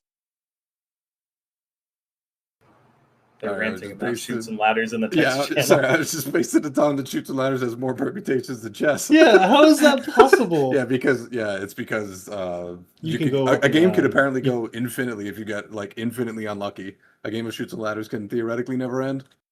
It's also Oh just my like more God. squares on chutes and ladders than chess, right? Yeah, it's just very funny. When I was like, how many are there? And yeah, it's estimatedly higher. I was trying to just like think of the first game that was like mind-numbingly simple, and I somehow chose one that was like the opposite. But yeah, I think we're good with. I think we talked about everything we can for art, UI, and audio. If Tom wants to take the floor. Yeah. Okay, so I'll start with the bad, the less bad, and then I'll get into the ugly, mostly because the ugly is where the very long-winded stuff happens. So if at any time you guys want to take the floor, feel free because there's a lot here. But so here's where I was disagreeing with you guys earlier, actually, is that I actually do think that the world building of this game is like it's maybe its singular strong point. Um, Mostly because I think that like the Numenera, like the ninth world or whatever, like it could lend itself to some extremely cool ideas and implementations of those ideas. Uh, Now, does it do that? Not really. But like the idea that this game is on Earth, like a billion years in the future, like they could have harnessed so much more of that. And one thing that was really disappointing for me with the world building in that aspect was I actually, so I'm one of those like fucking idiots who will read all of the item descriptions. So I read every single one of the Numenera item descriptions, just like hoping to scrape the pond scum at the bottom of this game to like get something cool out of it, like some sort of like reference to modern day Earth, like something that justifies the fact that this game takes place on Earth. But there's fucking nothing. There's absolutely fucking nothing. It's all just like these single paragraph, like, wouldn't this be cool ideas, but they're not that cool. So even though the world building in theory, I think could have been really fucking sweet, it kind of falls on its face a little bit outside of like some cool set pieces. Cause like I think the Bloom's really cool. I think Sagas Cliffs is really cool. I think the idea that this game takes place on Earth is cool. It's just the execution of those things inside of its own world are what like really kind of fucks this game up, in my opinion. Yeah, so you brought up something that I was just thinking about. So I was just thinking about like the things that did interest me versus the things that didn't. So like the things that interest me, it's in terms of world building, because like the world, the lore is so alien and kind of like made up. Where like it was really off-putting at the very beginning with like Khaleesi and Alagern, like when you first meet them and you're like a fish out of water, and they're just going on, and it's just so hard to keep up. And to the game's credit, I did eventually get used to it over time to the point where like I started like appreciating like the actual like unique like heritage of like the cultures in the game. But like the things where like it stood out the most are when the Numenera lore like intersected with like the way I interacted with the game. Because like even if it was like something that was like completely made up and nonsensical, like in the Bloom, for example, like the way that you like moved around was through the like the mob portals, and the ways that they worked were just like completely bullshit and random, but there was like a rule to it all, and like it also actively affected the way that I played the game because like I mean, it's just a weird lore thing that like the way that the malls work is that they like it requires something, it needs to eat something, and that like blends itself into the gameplay loop where like you have quests to like solve like these maws and like find out what they need to eat, for example. Whereas in Saga's Cliffs, this is a big problem where like you would like talk to these NPCs and they might not even necessarily give a quest, but like you'll have like that kid who came from all the way in the past and like his crazy story, but like it doesn't affect the player in any way. It's just like this weird like fan fiction that I just read about. You know what I mean? Yeah. And that fan fiction begins and ends when I stop talking to that NPC and I go to the next map, and that guy is no longer important. Yeah, there are way too many of those NPCs in this game. I agree. I mean, I just want to continue to highlight, I think, a point Thomas was making, which is just that nothing feels connected. Everything feels like darts thrown at a dartboard, and they decided to keep what stuck. It's like a bipolar nightmare girl decided to write this world. Like, yeah, you're gonna have a couple good ideas in there, but you're gonna love it's the not end. gonna make any sense. You're gonna love the end of this rant that's gonna be coming up here shortly. And if there's any, like, this is a weird thing that I'm thinking now that you're saying it. I don't know how to describe this, but I'm just gonna go full on Baldur's Gate 3 comparison. But Ketheric Thorm is a fucking incredible character in Baldur's Gate 3 because that dude connects everything, probably in more ways than you guys even know. Like, there's a lot of lore to that dude, and he's connected to fucking everything. Like, he's just a dude that went from Selenite to Sharon to fucking Merkel, and it connects all three acts of the game, and it's fucking beautiful. And it feels like this game tried to do that with the Changing God, like as the connecting factor between all three acts, but it just falls so flat to me. It just doesn't work. There's a very concrete and discrete reason for why you feel that way that I will talk about. I hope I don't. Let me think, because like I do have something to say on that. I hope it's just not a rehash of what you want to say later, because I think you'll do it like way more eloquently than I will.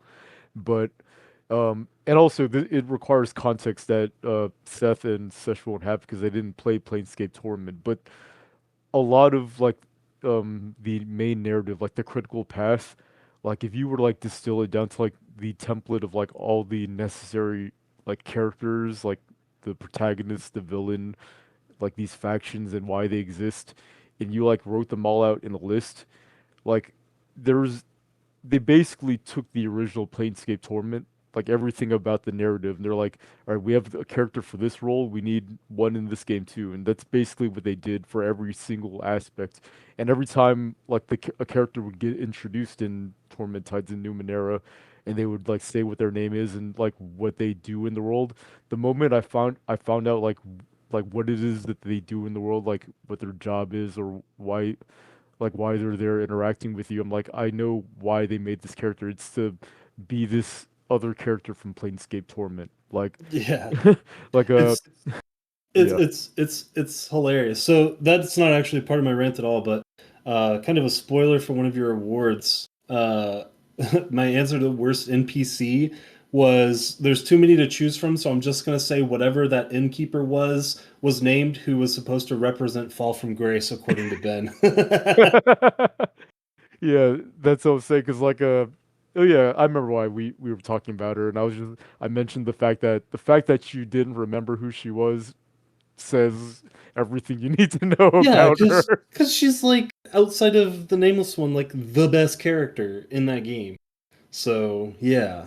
Okay, so moving on from the world building aspect, the one other thing I wanted to talk about before I get into the ugly aspects is something that you guys will probably disagree with me on. I'm actually curious about your takes, but the actual like meat and potatoes story of this game I actually thought was pretty like good, which I think goes against like the prevailing narrative of this game. But like it gets better when you zoom out a little bit. Like all of the problems of this game come when you zoom in, but like the tension between the changing god and the sorrow I thought was actually a really interesting concept for like why everything's happening and each other's like inherent motivations.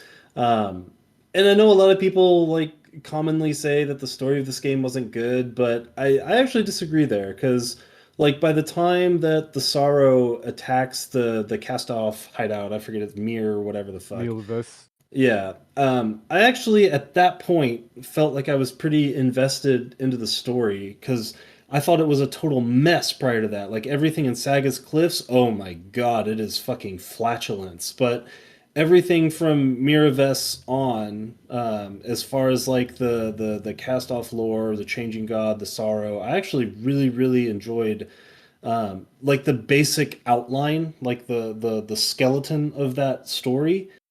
Even if, like I said, once you zoom in, it kind of falls Yeah. apart a little bit. Yeah, so here's the thing. I actually agree with everything you said. I think you just encapsulated everything how I feel about it because it really is like the broad strokes of the story. Like I might offend you guys by saying this, but like the whole oh God. Okay, hold on. The whole thing with like the changing God in yourself and it's kind of like that family squabble. I felt like this was the Dysandra story being told correctly. But but I say That's that in like I funny. the could hit grand you scheme right of now. I say that in the grand scheme of things because the execution, as Thomas was describing, the actual execution of like the writing of like the dialogue Sure. was not done was not done well at all. Yeah, the idea was there.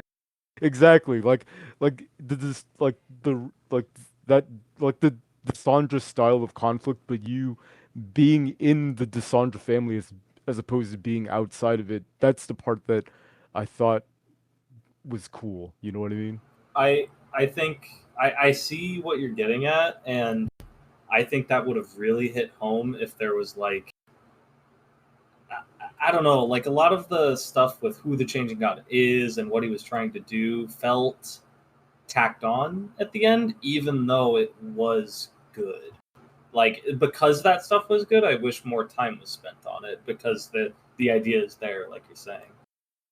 And I think a lot of that has to do with the fact that it was trying to ape the original Planescape Torment because like there were so many characters where like when they introduced the characters and I understood their role, I was like, okay, I see how this fits in because I understood Planescape Torment. But like I don't know without that like historical context of knowing Planescape Torment, like if the amount of information they gave you in Tides was sufficient to like have Yeah. players like resonate and really connect with the story. I felt like that's where it fell short because it felt like it was kind of like paint by numbers, like a Planescape Torment coloring book. You know what I mean? And if you Yeah. didn't have the context of Planescape Torment, then it felt like they were just introducing characters at like a rapid pace and they play out their roles like really super fast and then you just move on to the next thing without like connecting with those characters. They kind of just like come and go. I mean, that's definitely my problem. I didn't give a fuck about literally anyone or anything in this game at all. The only thing I cared about was the sorrow, and then once it was like, I'm a defense mechanism for the tides, I was like, this That shit sucks. I sucks. don't give a fuck. Yeah, that sucked. I really so yes, broad strokes I agree. But there's like one line of dialogue in there that I think could have redeemed that entire character, which was like, man, I'm gonna butcher it because I can't remember it exactly, but it's literally at the end of the game when you are talking to the Sorrow, and it mentions how it was like a defense mechanism built by people who were no longer able to protect the tides or whatever, but it words it in such a like intentionally Mortal Kombat lore vague kind of way where it was just like, well, why even say that? Like, Mhm. why hint at something cool Yeah. instead of just telling me the cool thing? Because there's so much fucking exposition in this game, Yeah. and this is where you draw the line. Mhm. So yeah, like 100% agreed. So Oddly enough, I'm sorry to interrupt, but oddly enough, I felt a little bit similarly to what you're describing when you talk to the genocide NPC in Sagas. But that NPC actually has like a lot of dialogue describing like who he is and what he did and why he's there. And like, I'm not saying that NPC is incredible, but it's just kind of funny to me that I feel like that guy got more time of day than the force of nature villain of the game. Yeah, that dude was cool actually, the genocide. Like I Yeah. think you had like mentioned something about this earlier, Thomas. But like there are like specific like individual ideas that are like really cool when it comes to like the world building. Like the genocide is like a cool bit of world building. Like when you understand like why he's standing there. Yeah, there's a lot of that in this game, in my opinion. So okay, let me get into the ugly shit, and I'm gonna go rather than read this like massive wall of text that's in front of me. I'm gonna break it up into three parts, and so the ugly parts of the narrative and theming of this game. Number one, the characters. Number two, the theming. And number three, just the overall writing, just period. And so I will start with the characters and then we can shit on this game because my God, does this game have some of the worst characters I've ever seen in a video game, just period, Real holistically. quick, is this the section where you're gonna talk? This is the part I want to listen to the most because I actually don't know much about the author Patrick Rothfuss. Is that Oh, what his yeah. name is? Pat Yeah, that's McComb. it. But um, what I do know about him is Oh basically what God. you guys have like told me or like I've heard about from you guys like in passing conversation, and Yeah. I'm very curious what you I'm, think I'm, about go- Rin. I'm gonna say a lot of shit that could probably get me sued. Did he write all this game? No, Or No, no, no, no, no. he wrote He only wrote Rin. Yeah, he wrote specifically the character Rin. oh no. Yeah, yeah, yeah. All right, so uh, let's talk about the characters. So, not a single character in this game has a remotely satisfying or well thought out arc. Not a single one of them. And so I'm just going to focus in on the three companions that I carried through the game. And I'll be curious to hear about your guys' companions and your experiences. But for me, a very like critical thing in any CRPG is how well thought out and how well built the characters and their quests are. Like this is the one that I always point back to is Divinity Original Sin 2, where I think that the story and the world building of Divinity Original Sin 2 is a fucking train wreck nightmare of a shit show. But what pushed me to continue playing that game all the way until I beat it was the fact that I really like the characters and I really like the way that they interact with the world, and I like they have like growth and really good emotional arcs. This game though, oh boy. So the three companions that I selected, and I kind of selected them, two of them at least, for kind of meta reasons. So one of them I picked was Eratis because Eratis was written by Chris Avallone, who was primarily responsible for Planescape Torment. Like he wrote basically the game. Rin, who was written by Patrick Rothfuss, who, if he ever listens to this, is probably going to sue me, and Matkina, or Matkina, however you want to say it. And I only picked her because I don't know, she had rule of cool factor. But so with Eratis, like let me summarize Eratis's entire story. So you find him at the airship in Sagas Cliffs. He's got this like really brash, brazen, kind of no holds barred, satirical, heroic attitude. Like he's just a giant himbo basically. And so once you get to Act Two, you find a cave that has a jar that he's afraid of. Like he does not want to go near this jar. He doesn't want you to open this jar. He doesn't want you to go in the cave.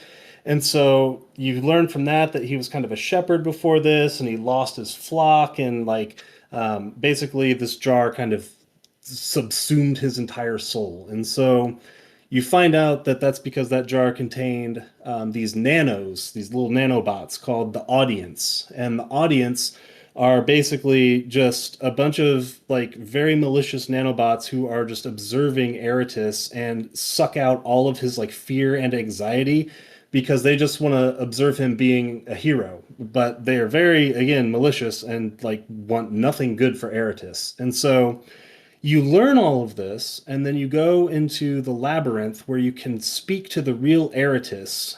And he kind of tells you about what's going on. He tells you about his backstory when he was a shepherd and how he's all scared now and shit. And then you learn all of this, and then you can finally confront the audience, and you're presented two choices.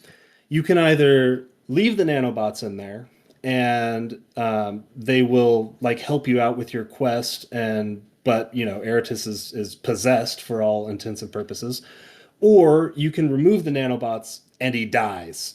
That's it. Those are two choices. You can either leave him possessed or you can kill him. There's absolutely no other option than those two. And the way that it presents it is exactly what I'm saying, where it's like you speak to Eridus, you learn about the audience, and then you get to speak directly to the audience afterwards. And it's like, okay, how do we solve this problem? Well, you can kill him, or we can just sit here and fuck him up until he's dead. So that's one character that is not very satisfying. And also, I think he's the best character in the game. Yeah, go ahead. Did you play as a nano? Yes.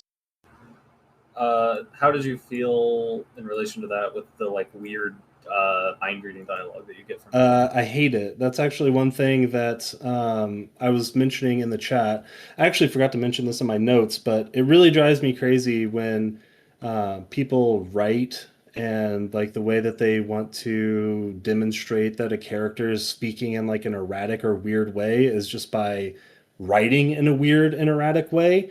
Now, it doesn't bug me just period. Like if it was just the way that Eridus does it, where when it's the audience, it's the I forget exactly what the two like halves of the audience are called, but one of them types in all caps and one of them types in all lowercase, and I think that's fine. But there's so many other characters where their inner voice is depicted in a different weird and erratic way. Like with he talks between like two colons.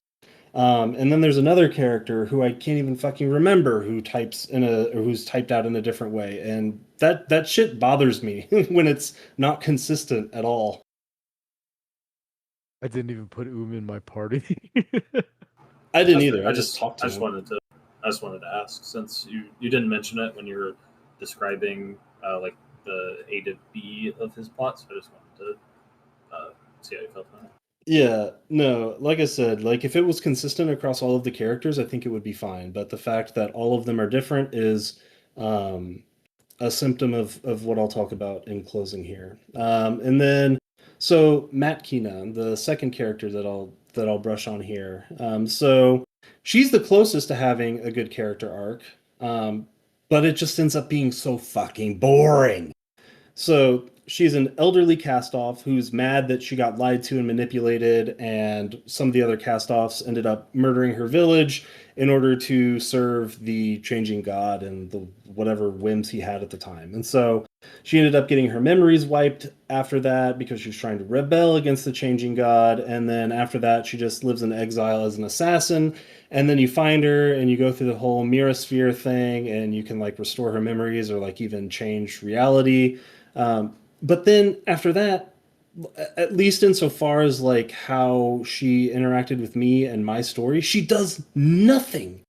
Like even when she is faced up against the first castoff who was responsible for like all this shit and some of the first castoffs like goons, all she does is just kind of get indignant and yell at them, but she doesn't actually do anything. And then at the very end, the choice that I made, so I made with Asara, the choice that I made that seemed like maybe the least bad outcome was to merge all of the castoffs into the first castoff. Because I don't know, she seemed like she had like good intentions, and the ending kind of corroborated that. But the only time between the Mirror Sphere with Matt Kina and the very end of the game when I decided to put all the castoffs into the first castoff, that's the only time she interacted with me because she got really fucking pissed and wanted to kill me. And then the sorrow was like, nope, zap. So once again, just like an inordinately unsatisfying ending to a character who does nothing, did nothing, is nothing.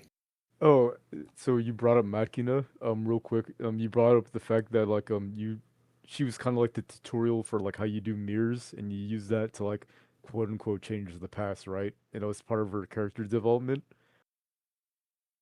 Mm-hmm. I just want to see if your guys' interpretation of this matches mine, but you made me think of it when you said that like she ended up like doing fucking nothing and nothing came out of it, and I just thought about the fact that like near the end when you're fighting against the Memovira after she reveals herself as the first cast off, and a bunch of the other cast offs appear, including Tash, who is the person you like possess in the mirror, right? And him being there and like kind of re-traumatizing Mad Kina, doesn't that kind of like just like completely eliminate her only character development in the Yes. story? Yes. Isn't that basically Well, what they did? I mean, I was gonna say like I liked having Matkina in my party. Like I just thought in terms of the dialogue that she put into conversations, it was like generally pretty good. My issue with her as a character though is that like everything that was interesting about her happened fucking eons ago, and everything after the fact has no real relevance to the plot, in my opinion. Like it's a cool idea to have your memories altered and yada yada yada, but like all that already happened. It's how she's introduced. So she has this weird backwards character development that you're kind of describing with Tash showing back up. Yeah, no, like I agree because that was why I kept her in my party as well because she just seemed like the like generic badass rogue, like right? Because I mean that's kind of what she is. Yeah, and also she's a cast-off, so she's like automatically like Yeah, somehow a little bit more Yeah. interesting than everyone else just by virtue of that. yeah, and that was the other reason too is I thought that like she would like provide enough interesting dialogue and background into like who you are and who the world is at large. She felt like who was supposed to be this game's Shadowheart. Yeah, yeah, yeah. I mean, I'm not saying it succeeded, but it felt like no, that's no, the no, kind no, of yeah. idea they wanted. All right. So Rin. So for those of you who never interacted or picked up Rin, I can't remember the name of the character in Sagas Cliffs. It's like Tol Magor. Tor Magor. Is that what it is? Tol Magor, yeah. Tol Magor. So it's the slaver who gives you a quest and wants you to go find somebody, and that somebody is Rin. And so, like, you find her as this little slave girl, and you come to find out that um, she's with Krav Maga or whatever the fuck his name is or her name is because when she uses tides, because you learn that she's a cast off, like Rin provides some level of like mental comfort to her that is an otherwise like painful thing. So basically Rin is just like an emotional sink for this woman, and that is the beginning and end of her entire character development. So you rescue her from that situation, and from then on, she does absolutely fuck all. Like her entire gimmick, I guess, if you want to call it that, is that she's a 10-year-old girl. So when you get into any kind of like combat scenarios with her, all you can do is skip turn. No, that's not literally all you can do, but functionally, that's all you can do. And so the one time in the entire 25 to 30 hour experience with Torment Tides of Numenera that I had where she actually did something or had any level of reactivity was inside of the Bloom when you talk to the slaver who's like right there in the very beginning, and you can free the one slave that he'll let you free, and she like tugs on your arm and she says, "Can we do that, please?" That's it. That's all she does. That is literally all she does the entire game until you get to the infamous shit show part of the game where you have like a back and forth with these two NPCs in the Bloom, and one of them basically is like subsisting off of a maw or something and needs to feed the maw, and so the maw is actually like in his stomach or some shit, and so you can actually send Ren quote home, and so basically you open up this maw. Rin can go in, and then she's just gone. She's out of your party at that point. Like you are playing the game with three characters from that point on. But then once you get to the labyrinth part of the end game, where you have to like go into those three portals, like the Oasis portal and all that shit, she comes back. And she's like this like tier 4 badass leveled up warrior goddess or some shit, just completely out of fucking nowhere. My God. She just shows up. Crossbus. Yeah, she just shows up and she's like, "Look, I'm a badass now." After being a useless 10-year-old girl, she has absolutely no like functionally useful dialogue. She doesn't tell you how she became a badass. She doesn't tell you what she's doing. It's just the fact that when she left you a sword called the Finding God, I want to say it was called. and I guess it's like a beacon that she can use because she's some sort of consort with like a god of hiding or some shit. So she leaves, she comes back, she's like this badass character now, and you go through those three portals, and then you go through towards the end of the game, and then she kisses you on the cheek and leaves, and she's gone, and that's it. That's her whole character.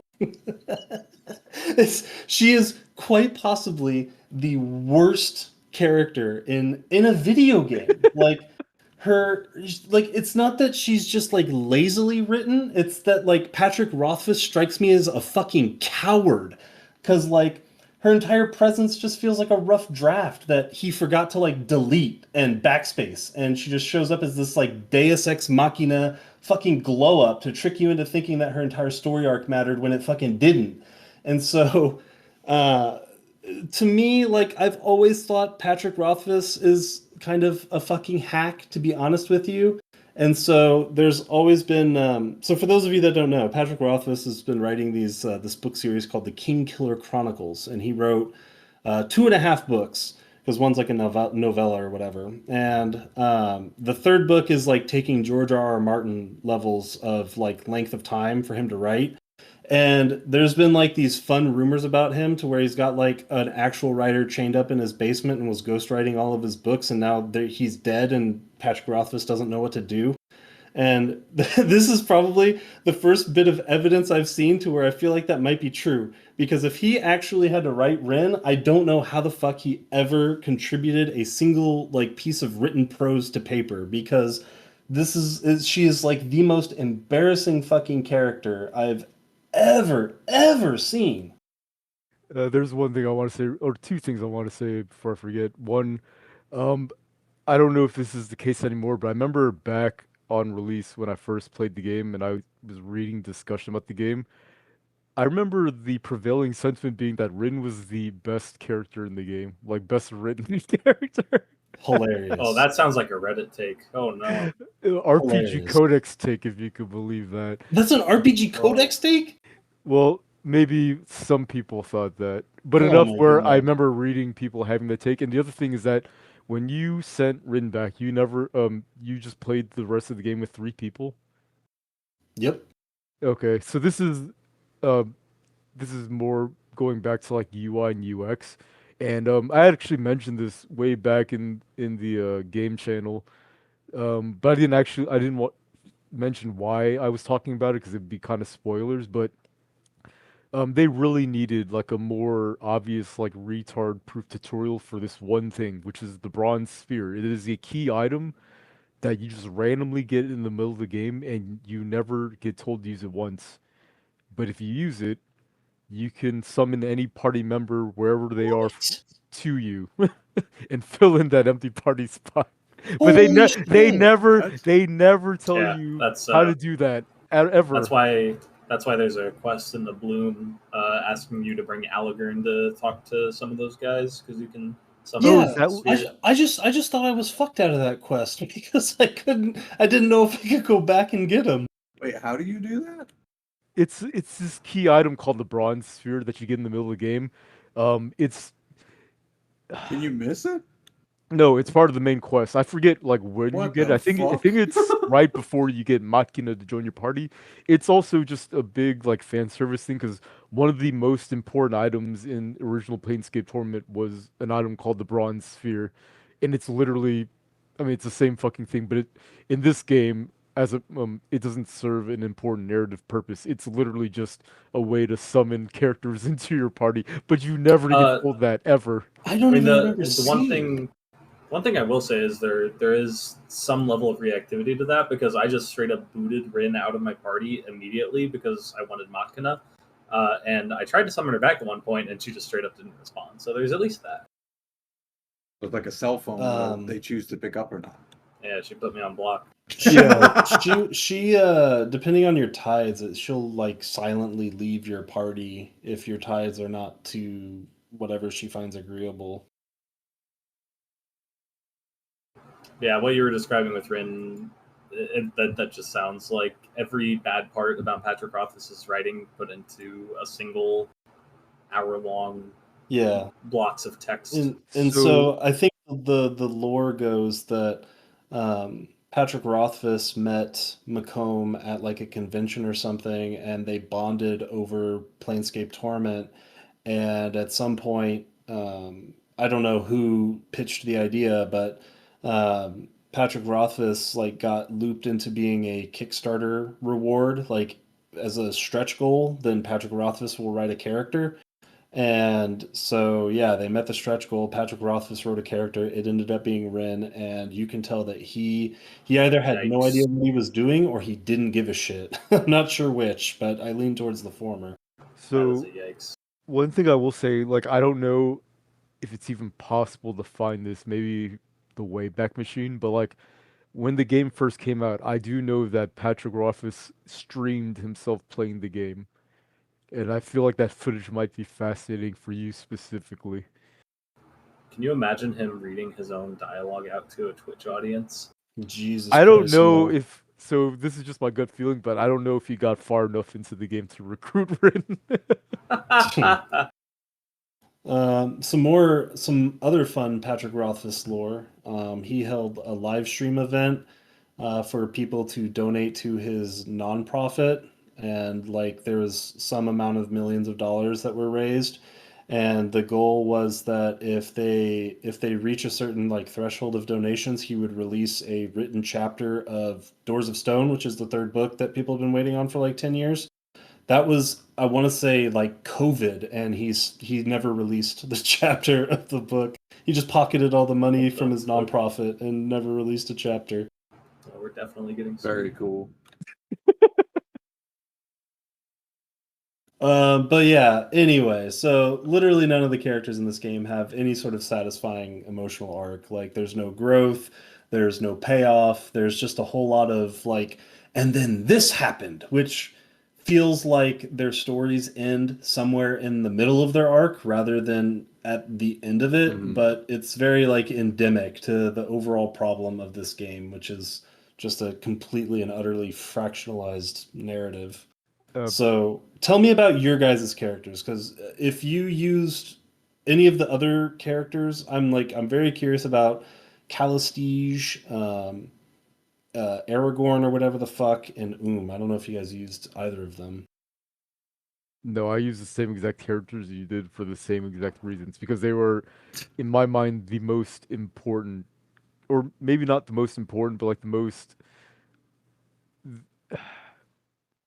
I don't know if intriguing is the right word, but like maybe intriguing is the right word because like Yeah, no, even it as is. plain as they are, you have to compare them to Calistige and Allegern. Also, I had Calistige in my party for the entire game.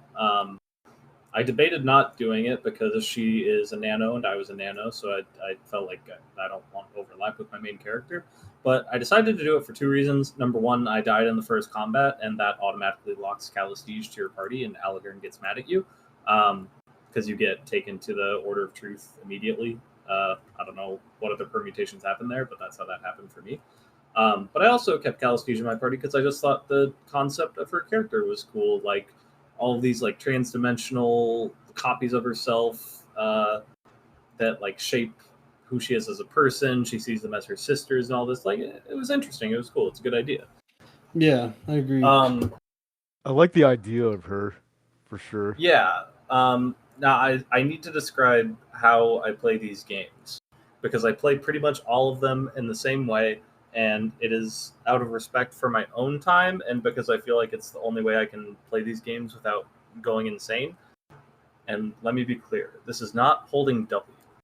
It's kind of holding W, but I only I hold W, but only for things that interest me.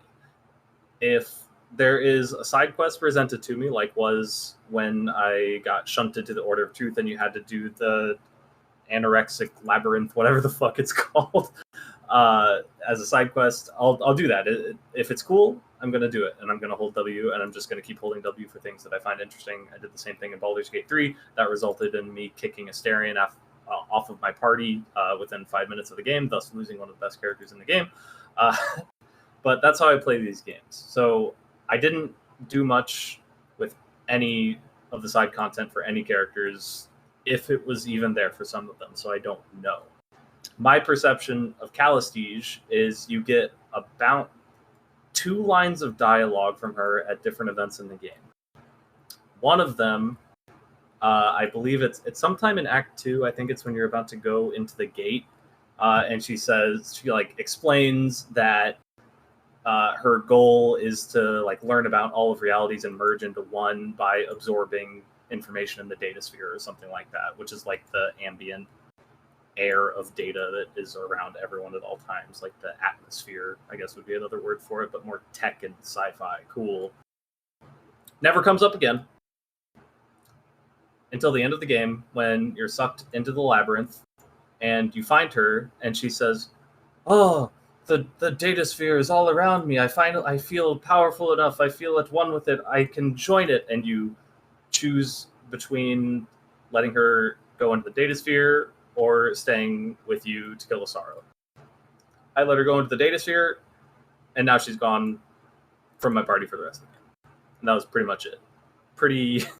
There were no bells and whistles to it. She's pretty much just gone, and that's it. Even though I let her do her character thing. Yeah, Does she have like an ending slide? I think so, but I mean, you it's get an an ending slide. It achievement. wasn't anything special.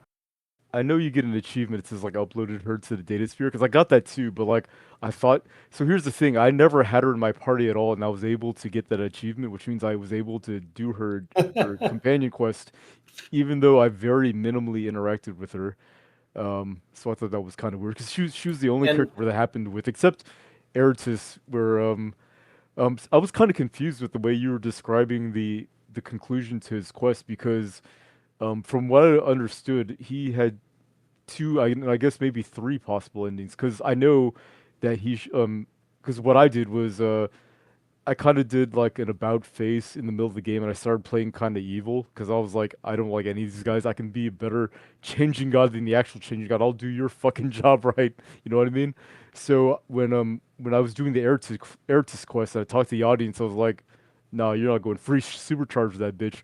So he got powered up, and then so at the end of the game, when you go into like those three portals, he's like kind of like having a nightmare in one of them, and you could choose to power him up again, which adds him back into your party, and he becomes like super powerful. Or you could tell the audience to fuck off then and there, and then he goes back to being a farmer. And that's why I was confused when you said like the only two outcomes was like the first one or he dies, because I didn't even know that he could die. Well, shit, because the binary choice that I got when you talk to the audience is, yeah, you can supercharge him, but they like very clearly state that like if you do this, he's going to die in the next few months, or you can just like let it rock and he'll live for like another year or so. So I I to that point I didn't give a fuck about combat, which is what I thought that was mostly going to affect. So no, I didn't choose to supercharge him because why would I want to kill the character faster?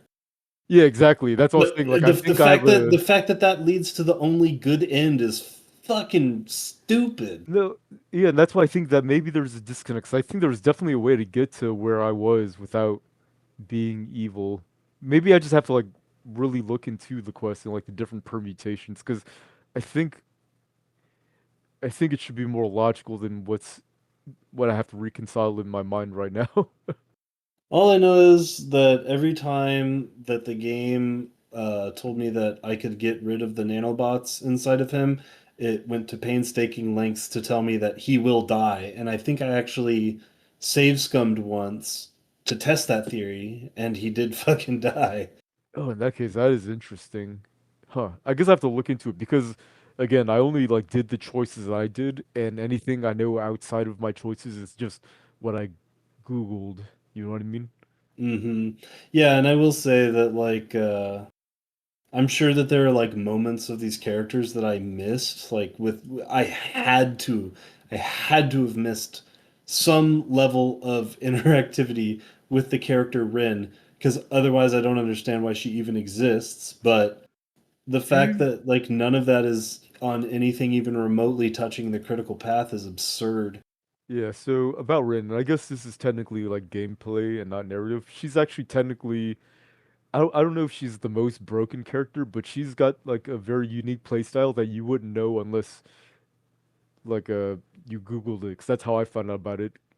Basically, she's a cipher user. She's really the only one in the game because she has an ability that says, Oh yeah, she the can next reuse time, them.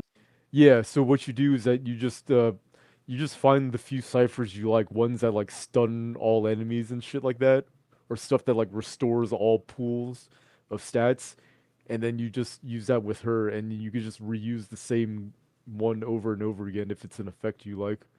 Yeah, but remember, I never engaged with combat, so I didn't even know what ciphers did Yeah, until the very end of the game that's a good point. when I clicked one and I was like, wait, where'd it go?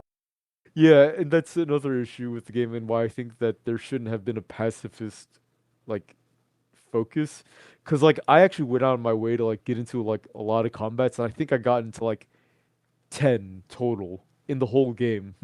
Like 10, period. That's like 10 opportunities to actually engage with the combat Yeah, system. Yeah. however many combats are required in the last part of the game is however many I did. Like Yeah, three what'd or you think, something. Jordan? Of the characters. I mean, I didn't even Yeah. engage with it nearly as much as you guys did. I gave away Eridus like immediately when that guy was like, "Yo, this guy owes me money." I like failed a skill check and then was like, "Oh well, go work for him." And then I just gave him away. Um, Rin, I don't even know. Is Rin the character that you get when you if you don't rat out the guy who's like digging in the corner? Like I don't even know how to get Rin. No. Yeah, Rin I've is a no. part of the slaver quest, and she's like hiding inside of a house or something. She's trapped under rubble in one of the Sagus Cliffs area, the same one where you get Eridus. Yeah, I basically only engaged with quests that either were on like the very direct path or seemed interesting, and none of them seemed interesting. Yeah, the quests are Yeah, terrible. that's Um, the much more succinct way of how I play. It's actually funny uh, because the side quests, each individual side quest had like really cool ideas that I thought like were really novel, like ways that they designed like how you get the solution. I thought that they were really cool and novel, but the story that these side quests told were I don't know. I feel they like were they were just things that happened. well, finish up, Jordan, and then I've got thoughts on that. I mean, yeah, just to respond to Ben, I felt like the whole game is just kind of things that happened. I mean, that's like the whole point of like the mirrors, even to an extent. Like it just felt like things, like kind of stories that you engaged in and individual things. But yeah, I don't know. I think I didn't like any of the characters at all. Like Calistige, I thought was okay, but like well, how you guys said like uploading her mind to the data sphere is like seems to be like the right thing to do. But I'm like, fuck no. Like it's basically what Ben would do with Expedition 33, right? Like spent the whole game with this character. I fucking want this character, so Yeah, fuck here off, bitch. it's Come with funny when you me. mention that because the Expedition 33 reason thing is why I chose the uploader because I hated her. I was like, Get rid of this bitch. See ya, bitch." Yeah, I was the opposite where I was like, she's whatever. I've been with her the whole time. Let's just finish up since we're at the end. So like I it felt thought like the that wrong thing to do, but I was like, fuck you, come on. uploading her to the I didn't realize uploading her to the data sphere was just going to remove her from my party. I thought like she was going to become a super god. Like this is all she wants to do. Like I'm not going to get anything for this. She Nah, couldn't even sorry, like dude. send out a kamehameha in like one of those final little battles. Like Yeah, I'm sorry, if you wanted to get the super god, you had to throw Rin into some guy's stomach. Oh, and real quick, before you respond to like what I said about the quality of cyclists, let me give an example of one that I thought was really cool, but I'm not sure that you guys did because it was kind of like out of the way. It was one in the Bloom. Did you guys get to the Lost Anchorage? I did every quest Yep. in the Bloom. No. I did 100% of them. So I yes. think I did all of them too. Okay, I thought that quest was really cool in the Lost Anchorage, where like it was the only crisis where like it was obvious where you're not supposed to fight. So are you talking about like the one where you're trying to send the guys back to this Star Trek world? I'm talking Because No, I'm talking about the one there's where you're trying to take their helmet. okay, yeah, because I was gonna say there's multiple quests that kind of converge at Lost Anchorage. Yeah, I'm talking about the one with the crisis, where like the way that that was handled, I thought was really cool. Because like you could do combat if you wanted, I'm pretty sure, and just killed everybody. But like the way you're supposed to do is that you're supposed to split your party into like two groups. One of them is supposed to like go along with this guy who really wants to be a tour guide, and you just distract him. And then the other people uh like break into like this like mainframe area where you like kind of like hack into the system and you like download this file in from this helmet. And I thought that that was like if there were more crises like that where it was more obvious that you were supposed to do something that isn't just fight. I thought like that would have been way more interesting. They kind of do it a little bit with like Mila Vest with the crisis where you're like kind of evacuating, and it feels obvious that you're supposed to evacuate as opposed to fight. But like I feel like there just wasn't enough of that. But like those few ones are the ones that I point to when I say that some of the side quests have like cool design ideas and executions. Yeah, I actually do feel like the side quests and the Bloom specifically are probably the high point of the game because like there's some good ones in there. I just feel like they're so generic. Like the freeing the two guys from the prison cell. Like um cool quest gives you a sense of how fucked up those like mutant not mutant the whatever the hell the bird people whatever the fuck they're called. Murdens. Yeah, the Murdens. It gives you a sense of how fucked up they are, but like it doesn't matter because after you free those guys, you never have to See ya. think about a Murden again. Yeah, like commenting on that, the Bloom was definitely the like as a whole the highlight for me. There's a lot of good story moments that happen there. It's very memorable, very creative. But I think that specific zone that you're referring to definitely felt out of place for the reasons you're describing with those guys, and also the one right after that where there's like the murder dickhead that you let out of the room and you can choose to push him back in and he's actually a big old like murderous asshole. All of those felt like Act 1 side quests to me. Those feel like the kind of things you want to present early Yeah. to like Yep. show what kind of character you are. And then I don't know if I missed something, but I really wanted to free the translator, like the girl that the Murdens speak through. And I don't think you can. Or did I I think miss you something? can. You just kill them all. If you, I guess Oh, that's I technically a guess I didn't. solution. I guess I didn't go murder hobo. I assume she would aggro too. Yeah, I I'm would sure assume as well. I'm sure there's a way to do it with like a skill check, but I didn't do it myself. Well, Either way, yeah, like that, yeah, that entire area just felt like it should have been an Act 1. yeah, I agree. Like, I think the point that they feel like Act One quests is true because the Act One quests feel like tutorialized, like Yeah. nothingness, like There just was a still bunch of uh, fetch quests. there were still a few like even as simple as they were, there were still few cool moments that you just reminded me of I in liked Sagas the Clips. I like the digging dudes quests, like interacting with them. That was a cool Yeah, quest. I thought yeah, and that was like a, kind of like a longer quest that was like it had longer to like tell its story, so like it was a little more invested. And you actually connect with that like digger dude, but there was like one moment that like I thought was like when when I saw it happen, it started making me think about like different possibilities that you can get with a gameplay loop where it was one of the first quests in Sagas Cliffs where there's like this dude that's like doing like he's like doing karate, right? Like just in the middle of the street, Yeah, basically. I love that guy. Yeah, and there's like a quest where you have to fight him and win, right? You have to prove that you're a better fighter than him.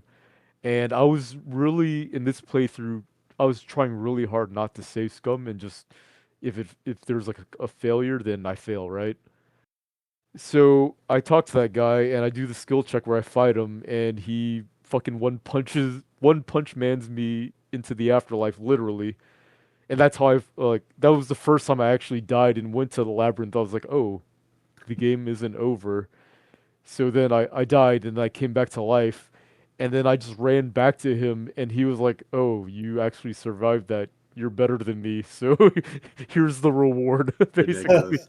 And I thought that was really cool that like I Yeah. technically failed, but he was like, "Oh wait, you're alive." Yeah, Yeah, I you mean, survived the One Punch like, Man punch. I wanted to kind of talk about it if we had time, but I really like how this game handled death because of the way that it kind of skirts around save scumming. Like Yeah. there is no point where dying. Well, okay, that's not true. there are many moments where you can die in a crisis and it advances the story in an interesting way. Like I said, I Yeah. died in the very first combat and it just took me to the Order of Truth because that's where those guys are taking you anyway. And you can't die, like literally, because you heal. So it just advances the story. And that happened like 2 or 3 times to me throughout the game. And I felt like compared to other CRPGs, that was actually really cool. Yeah, so not to like put a big damper on that, but that aspect of the game is something that they just stole from Planescape Torment. I think something that they did that's really good is, I think it was this game. I hope I'm not conflating with another game, but didn't at like early on in this game they were like, "Hey, don't be afraid to fail because sometimes failing is more interesting," and it told the player Yeah. that directly. I think that's like a really good thing to tell people if that's like part of your game. Yeah, and this might get Thomas mad at me, but I feel like this game did that aspect better than Disco Elysium. Yes and no. I feel like because that's actually what I was gonna say. Like once you play Disco Elysium, that's the game that like makes you not afraid to fail. Because when you fail in that game, it leads to like very I interesting It outcomes. depends because there are some times that so this is 100% skill issue, but when I played through Disco Elysium, I save scummed beating up the racist dude because I didn't have enough dexterity to do the one other method of getting through that part that I knew about. So my only way forward was to just kick his ass, and I had to save scum it because otherwise I would have to keep leveling up to reset the white check, and I felt like something like that situation never happened in Tides of Numenera. I just played Yep. straight through, and if I fucked up, the game in a very immersive way would just keep going in a way that would make sense. Like there was like that tavern in Sagas Cliffs where there's like a very involved quest in there, and at the end of it, it's possible to get into this really hard boss fight. And I died in that boss fight, and I just ran back, and everyone else like they subdued the bad guy, but they also all died too. So I didn't get a reward. Yeah, I And I mean, thought that was really cool. Yeah. I'll agree with your point for a different game. I think this game does failure better than Baldur's Gate 3. Like Yeah. compare the absolute shit show that can happen if you fuck up the end of Act 2 accidentally, by the way, because Shadowheart is a cold mistress. Like, oh, I selected the wrong dialogue and now everyone is dead. Uh-oh. See, but my problem with this line of thought and why I disagree is that um, in a game like Disco Elysium, when you fail a skill check, I mean, outside of specifically the one you're talking about and a couple of others that I can think of, like when you fail a skill check in Disco Elysium, odds are it's like it's not missing content; it's seeing different content. Um, Again, there are like exceptions to that, but um, in Disco, it never felt bad to fail a skill check because you're still gonna see something that like interests you or makes you laugh or whatever. Whereas in this game, if you fail a skill check, it's just gonna lead you to the same fucking result. So it's still just like the same laziness that permeates this entire game. Yeah, I guess so. It depends, cause like I don't know about like all the different permutations, but I do know that I remember at least even in that one quest, I felt like the reward that I got was something unique to like me doing that, if that makes sense. So it was like unique content. Yeah, I mean, I agree with you, Ben. I think like even though you might get to the same thing, like like all roads lead to Rome thing, I think that it's interesting enough that you get there in like a different path that kind of makes it feel good. Yeah, and I will admit the one example I use for Disco Elysium is it's just like a very specific example where that it was really just that one time where I felt really locked into that one because the only other method that I could find to get further into the game was like a dexterity check where you had to like jump a rail, and I couldn't find any other way to progress outside those two things. But that's probably skill issue. I'm sure there was another way and I just didn't find it. Yeah. I mean, honestly, the only thing in Disco Elysium that like if like I was if I told someone to like play that game and they were playing it and they were going to get to the end, I think the only thing in that whole game I would tell them to save scum until they got the desired result would be the Insulindian Phasmid. Like that is a critical component of that game. And I wish they actually didn't put it behind skill checks, but Everything else, I feel like in that game, you can just kind of let it rock.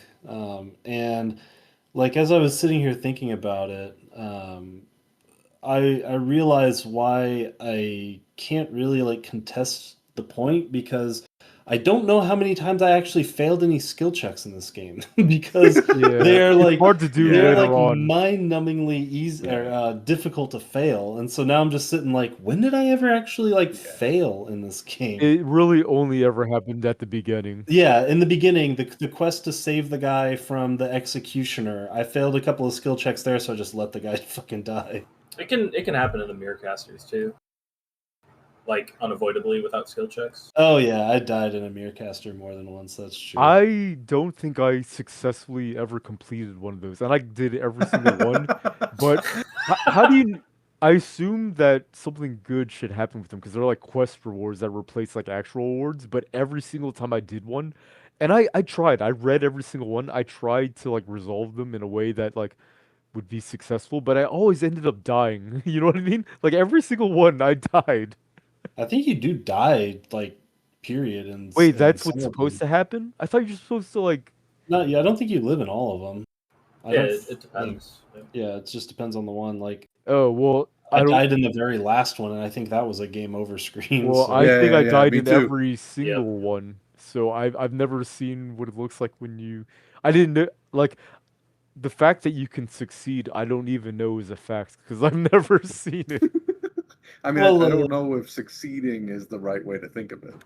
Yeah, like yeah, with like if you died in the one where you are Cash, I think, like the very first one with Matkina, like that if you kill him, that might be considered a Yeah, good but I thing. feel like Who's to there's a say? reward where something happens. Like I did. like, I got the good outcome from that, and you like restore some of Makina's memories, and like you it alters reality in a way that was favorable to Makina, and it Yeah. did nothing. Yeah. It yeah, did no, literally no, Yeah, that's Same. what I'm basically saying. 'Cause her memory was yeah, yeah. never erased. Is No, basically what no, happened. I did that one successfully. That's like the tutorial one. That's the one that set the expectation in Okay, my yeah. mind that you could succeed at them. So when I did every other one after that, and they all ended up with me dying, I felt like I fucked all of them up.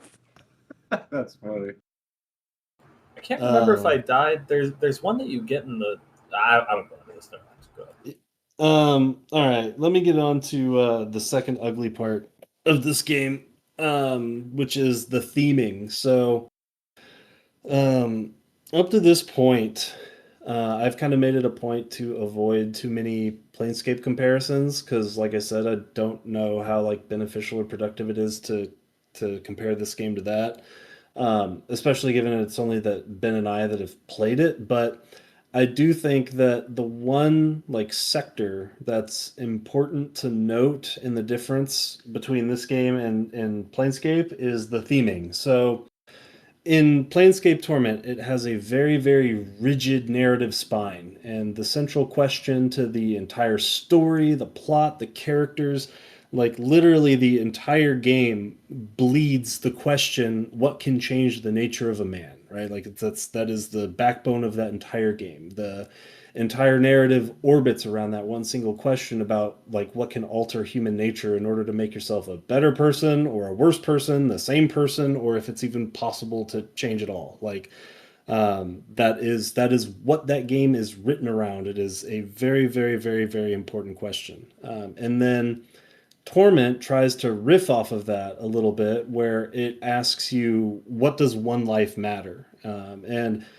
it's similar like in Planescape, they directly ask you the question, what can change the nature of a man? And in this game they also directly ask you, what does one life matter? But it seems like it wants to have that be like it seems like it wants to have that question be its central philosophical thread, but like in practice it never really commits to exploring that idea. Like it does in very kind of vague general terms, like the game gestures at it through the nature of the cast-offs being like accidental byproducts of someone else's quest for immortality, despite the fact that they do have consciousness and self-determination and blah blah blah. But it never really explores the question past that point, outside of like very very very vague things. And so in this game, as opposed to Planescape, it doesn't like the question that it's asking doesn't permeate the narrative in any kind of like meaningful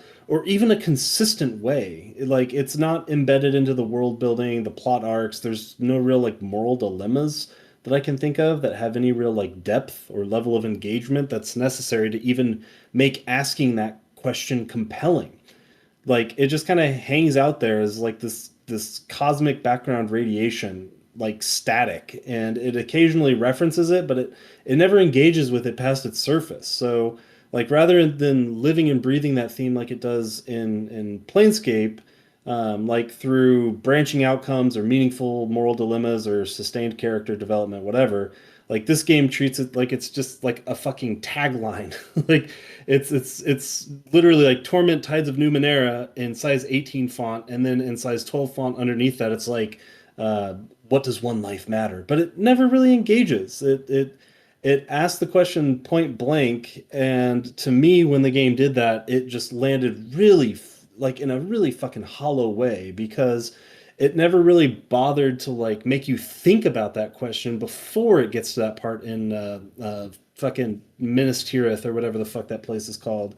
So like it to me, it just felt like it wore that question like a fucking like a like a suit that fits badly. Like it's present, it's there, you can see it, but That's it's never really comfortable and it never integrates it well.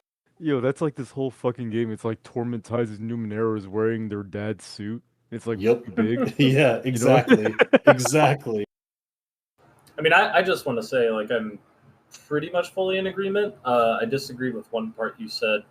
Uh, Effectively, something like there's not really any dramatic tension moments that demonstrate the question, and I disagree with that only because the final question at the very end of the game is asking you that: Are you gonna put everyone's life into the first cast off? Are you gonna absorb everyone? Are you gonna put it into his daughter? Whatever, and that's an interesting question, especially with that, or that's an interesting scenario, especially with that question in mind. My problem with that is still twofold, though. Number one, that entire quote unquote act of the game needed to be extrapolated out and given time to breathe because that was narratively some of the better parts of the game.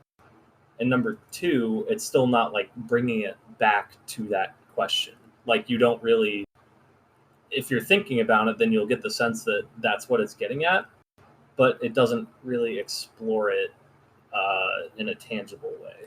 So, I get what you're saying for sure, but the problem for me is derived from the fact that the game really only asks you the question once at like the halfway point and then once at the end.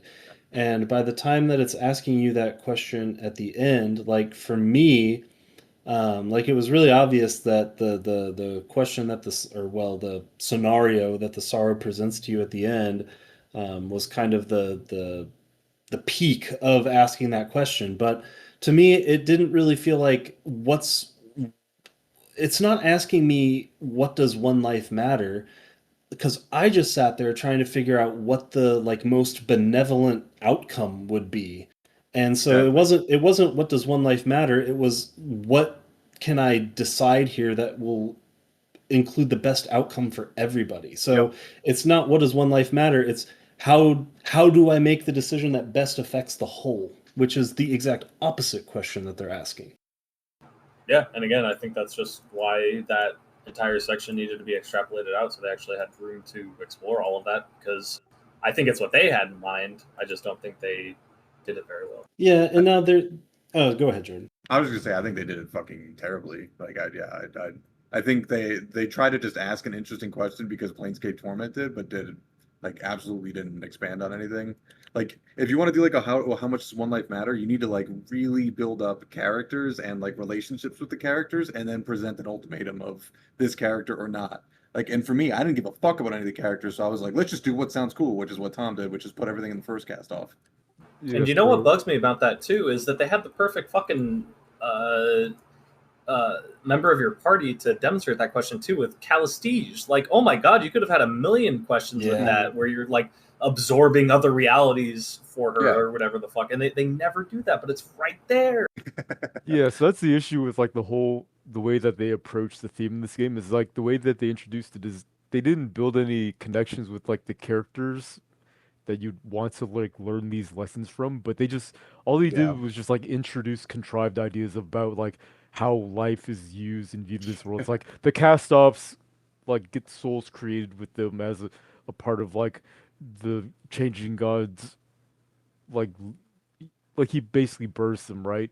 It's just the concept of him creating those lives, but like I don't actually care about the cast-offs. I actually hate all of them. You know what I mean? Oh, Like Yeah, exactly. can I also just briefly say that like, and you guys feel free to disagree with this because I'm just thinking about this in the moment, but I have trouble engaging with that question at all when this game feels as misanthropic as it does.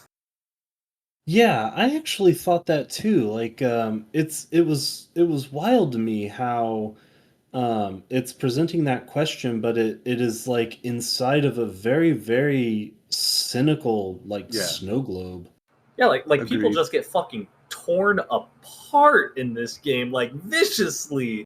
Like everything in the Bloom is fucked up, and like one of the ways you progress in the Bloom is by sending a dude to fucking die just so Yeah. that you can get to your next quest marker. Like, man, it feels dirty. I don't know. I thought that shit was awesome. It was I had, awesome. I had a question. Yeah, but actually. it is, but it doesn't it's- vibe with the question. Yeah. Exactly. Oh, yeah, yeah. It's cool in a vacuum, but again, it's just like self-evident Thematically of the clashing, the themes of this game being a shit show. Yeah, I have a question real quick that only Sesh might be able to answer. I need basically someone that held W. That's me. I What's up? need to know. Did you even know that the Changing God had a daughter? Yes. I So also that- did my LW.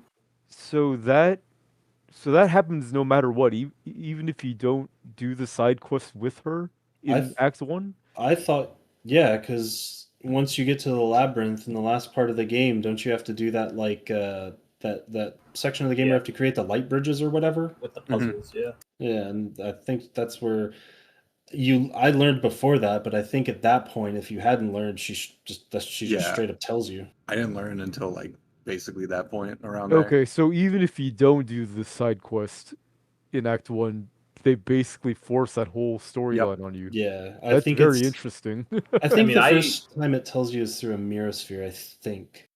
I might also be dumb, but I didn't put together until the end of the game that quest in Act 1 was the Changing God's daughter. Yeah, it's the same ghostly woman, the one that you meet at a bar. When is the mirror caster where like you are like the changing god like trying to save his daughter? That's at the very end, right? Yeah, that's at Yeah. the very Okay, end. yeah. Yep. I thought so, but I just wanted to clarify. Yeah, but it's just so weird to me that like she's introduced in Act 1 as a side quest. Like that you can I'm Oh, yeah. pretty sure you can miss her.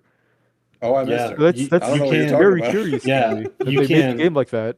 I did all of the quests in the Bloom, but I did not do all of the quests in Sagas Cliffs, and I have no fucking clue what you're talking about. Yeah, same.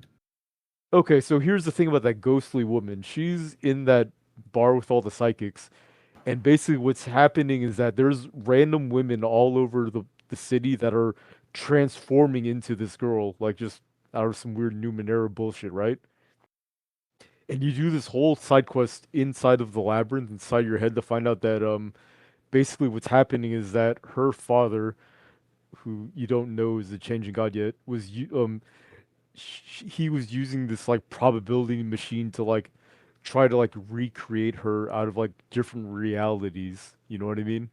Trying to recreate his daughter, but he kept failing over and over again, and that's the whole reason why he was doing it. So like the fact that like you can get to the end of the game and they just throw that character on you and you could just not do that whole side quest that explains why she exists It was in the first place is kind of wild to me. it was the loss of self quest line. If you guys did that. Yes, yeah. Yeah, I had it. I didn't do it though. That's too bad. I think that was the highlight of Act 1 for me. Yeah, it's probably the best quest, and that's the quest I didn't do because it bugged out. That's the one where I would need to fix Oh. a file, but I already knew what happened because when I played the game the first time, I did the quest correctly, so I remember what happened. All right, let me wrap this up, and then we can talk about like the rest of the narrative as a whole, because I think that this is kind of a good summary of my entire critique about the narrative of this game. So, this game got me thinking about a lot of stuff that will become self-evident here in just a second. But um, I want you guys to, like, in your head, think about what you think makes a successful solo developer game like Stardew or Oberdin or Undertale. Like, what makes those games so impressive to you? Like, just think about it for a second.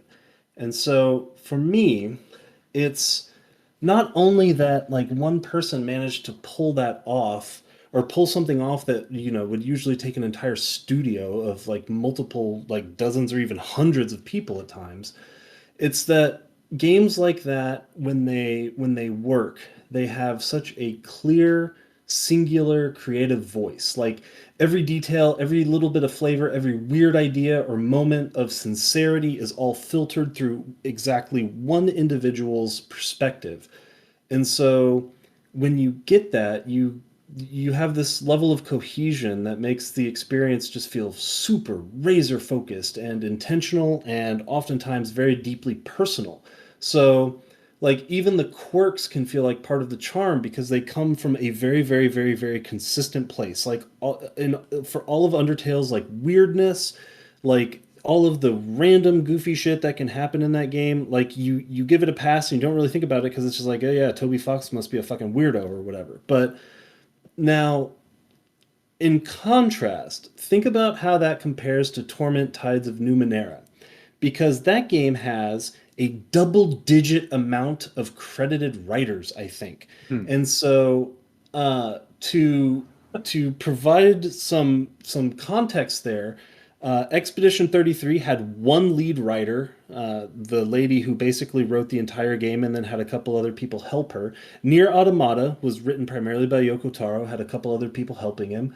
Like usually you have three writers on a game that is like a big narrative focus. And so of these like dozen credited writers, like some of them were added as Kickstarter rewards rather than like being people who had any like level of real alignment with the game's core vision. Like off the top of my head, the only two that I know for sure were Kickstarter rewards are Patrick Rothfuss and Chris Avallone. So it's like I don't know what their thought. I mean, I'm sure that they agreed to it before they put their name on the Kickstarter, but it to me it just feels like Chris Avallone just fucking rolled his eyes and was like, "Okay, I guess I'll do this." So, like the game, because of how many writers there were on the staff of this game, like we've all said that it feels like there's too many cooks in the kitchen, but in thinking about it more, like it doesn't feel like there's too many cooks in the kitchen. This game feels like it's a kitchen running a fucking open mic night. Yeah. Because the game has like a million words that feel like a ton of totally disconnected ideas that are just very loosely like duct taped together. So like you have a lot of cool ideas, you have a lot of strange imagery, cryptic monologues, but like none of it coheres to any kind of strong thematic spine or narrative spine. And so, like, to me, it feels like Macomb just didn't develop any kind of like strong narrative guardrails. Like, he didn't really develop a style guide. He didn't really have too much editorial oversight or like firm creative leadership and authority over the script or whatever. But like, every single writer brought their own tone and their own ideas and their own priorities, and no one bothered to do a good job of stitching all of that together. Because, like, to me, none of the quests in this game feel like they contribute to the overall vision or narrative of the game. Like, they just felt like really goofy, boring fetch quests that don't contribute much.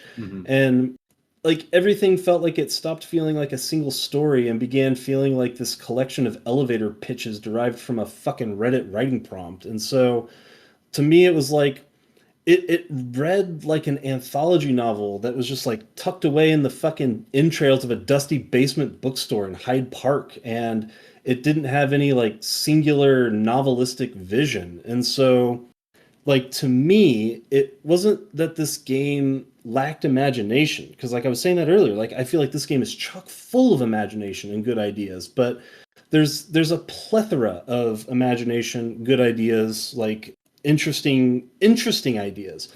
But what this game lacks is discipline, because it talks a lot but it doesn't always know what it's trying to say. And when it's trying to wrestle with a question that is as like philosophically large as just saying what does one life matter, like you cannot have that kind of aimlessness because it undercuts the impact of what they're trying to explore. And so like the tagline that I constructed for my notes was that uh, Torment Tides of Numenera is a game constructed of a script with 1,000,000 words, but not a single one of them manages to say anything meaningful.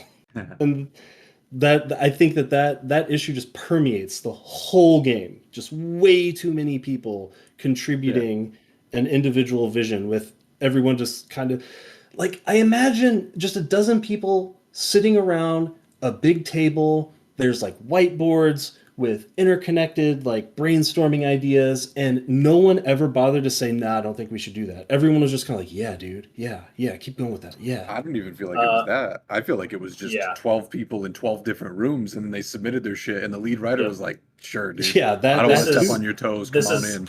This is actually exactly what I was going to say, which is I would not at all be surprised. I would actually bet, I would literally bet money that this is the case, especially for the Patreon ones, Chris Avalone and Patrick Yeah. Rothfuss. I bet that all that was told to them is, hey, here's this Tides of Numenera system. Here's how it works. We want you to make a character for it like you're playing the TTRPG Yep. and just like write their character art from beginning to end. Yeah. I think that was literally exactly what happened. Agreed. And Patrick Rothfuss, for the record, had not had a single iota of experience in writing for a video game before. Just FYI. Yeah, it tracks. He literally just wrote quoth. That's literally just what he wrote. Who's the That lead sounds good. writer for this game? Colin McComb? Is that Yeah, that correct? Yeah. That guy Colin fucked McComb. up.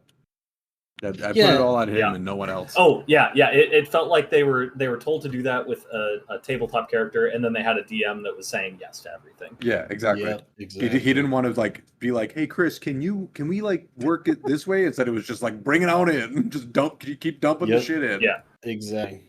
Like it's Tides of Numenera. We'll figure out how to put it in. Exactly. Yeah, and that's what I was saying with like the 12 people sitting around a table and everyone just being yes men. Like that, it just felt like there was never any pushback on the Yep. ideas. It was just Colin McComb going, "Oh yes, yes," as Exactly. he's just stroking himself. Yeah.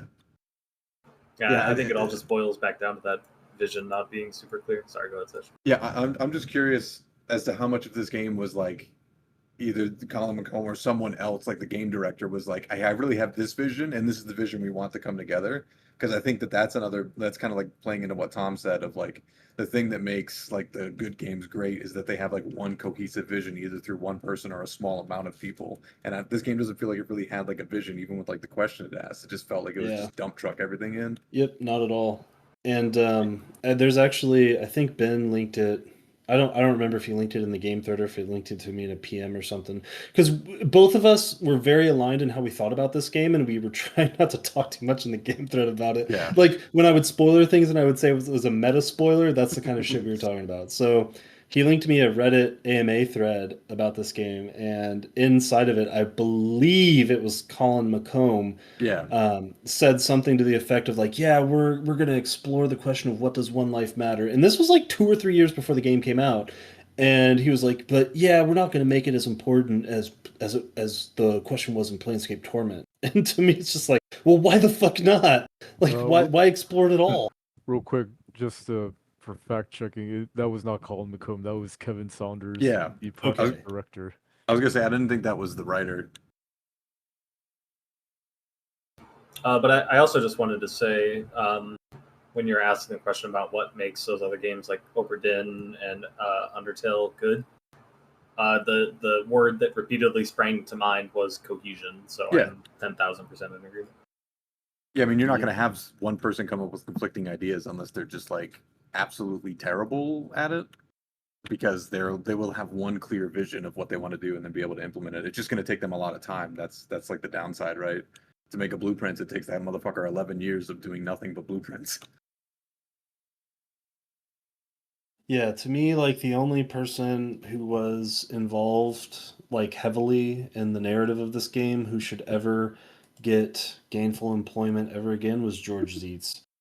Because George Zietz, I believe, was it's really hard to find who was responsible for what, but I believe George Zietz was mostly responsible for primarily everything in Sega's Cliffs and the Bloom, which are, in my Funny. opinion, much better than the rest of the game. And I think the Bloom, if you're going to have a setting like this where you're just like tossing shit at a wall and seeing if it sticks, the Bloom is the kind of place to do that where you can Yep. easily justify an episodic type of nature. Yeah, Yeah. because the Bloom's fucking cool, man. Like the way that it's set up to have like this transactional like relationship with all of the humans, where that transaction is like, I'm gonna feed on these aspects of you, and you are going to die a horrible fucking death. Because I thought it was fucking horrific to explore the innards of that thing. But the actual concept is awesome. Yeah, so about the Bloom, and George Zietz specifically. So remember when I showed you guys my notes on George Zietz's game development speech about Yeah. like how to construct choice and consequence? So in those notes, like I kind of wrote down the way that he kind of like designs his systems and his stories. And there's like a big part of the Bloom where it's like textbook Zeets where basically there's like this overarching quest, kind of like a funnel for quests where like you need to progress in the critical path. I can't remember why you need this in the Bloom, but you need something that is a predator, right? It needs to open a maw. I think you need Yeah. something that is a predator. And if you held W, the only thing that is a predator is like yourself or like a party member because you guys killed people. So you could like sacrifice yourself for a party member, and that meets the Maw's requirement of wanting to eat a predator. But if you did like any of the side quests in the Bloom, all of them, or I think pretty much all of them, awarded you with something that could be considered a predator. Like there was one where you could like there was like this like plague called the Iron Wind, and you could like bottle it Yep. up in like a jar, and you could use that. That thing is a predator, for Yeah, example. that And there were like was there what were I like a did. couple other things, and that's like in those notes I took on George Zietz, like stuff like that, like designing things like that, like systems and quests like that. That's kind of like his MO. You know what I mean?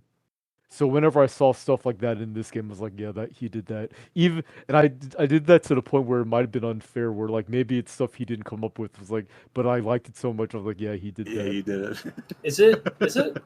Is it possible to get to that particular maw somewhat early, or is it gated behind some stuff? I can't I remember. I don't I think it's just part of the main quest. And I think like if you just don't do any of the side quests, like Yeah, you just I, have I to. only asked because I only asked because there was something that Day 9 said a while back in one of his videos, which is like if you're playing like a Zelda dungeon, for example, but it can be a lot of games, not just Zelda. It's a lot more interesting to, if you have a key and a locked door, you really want to show the locked door first. Yeah. Because Oh, if you yeah. just have the key, then you have the key when you get to the door, and there's nothing special about it. So although I do very much like that particular maw for that reason, I think that's something that should be located early, and then you can go through the Bloom thinking, oh, I need to find a predator. Okay, that's interesting. Yeah. Where am I going to go for that? I definitely don't think they did it that way, Seth. I think it was more just kind of like it was there, Yeah. Oh, and I it didn't see. even really. Yeah, I don't think it and even really tried to that's pitch like another way, right? It was basically just like, hey, you have a predator, and then like Ben said, if you don't do the side Yep. quest, then it's either like yourself or a party member. And for me, like if you have Calistige, then she can like sacrifice like one of her one of her alternate dimension ones or some shit. And that's what I Right. did. So you basically don't lose anything, but you still get through. Yeah, I used the jar. I too use the jar. We're getting up towards 3 hours. You guys, where do you guys want to go from here? I I'm got gonna nothing. be completely honest. Like I wrote some questions, but I feel like we kind of already covered them because they're so like deeply entrenched that I think that we've kind of, at least in one way or another, like covered every I- single thing in my I initial th- I I question. think the only one we didn't uh, is the third one. Yeah, I was gonna say mean, the third one would be interesting to talk about. I Which one I is think we that? just I think we just asked Ben directly. Like, do you want to dig any deeper into any of these questions? The 18 and 18 Wiz one. Okay, so yeah, let's get into this one because you guys want to. Actually, I'm just very curious. This is something that I was just wondering the entire time. Did everyone pick a nano, or did someone actually not pick a nano? I was a Oh, nano, and I yeah. feel bad for anyone that didn't pick it. Yep, same. Yeah, so everyone did do nano, and did everyone get scan thoughts? I mean, I had the anamnesis thing. I don't remember if I was a nano or not. I don't know how could do the you. anamnesis.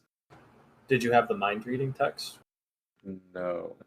Yeah, I don't know how you could play this game without scan thoughts. Yeah, I feel 'cause like I- it would be totally How the different. fuck? How the fuck would Eridus ever?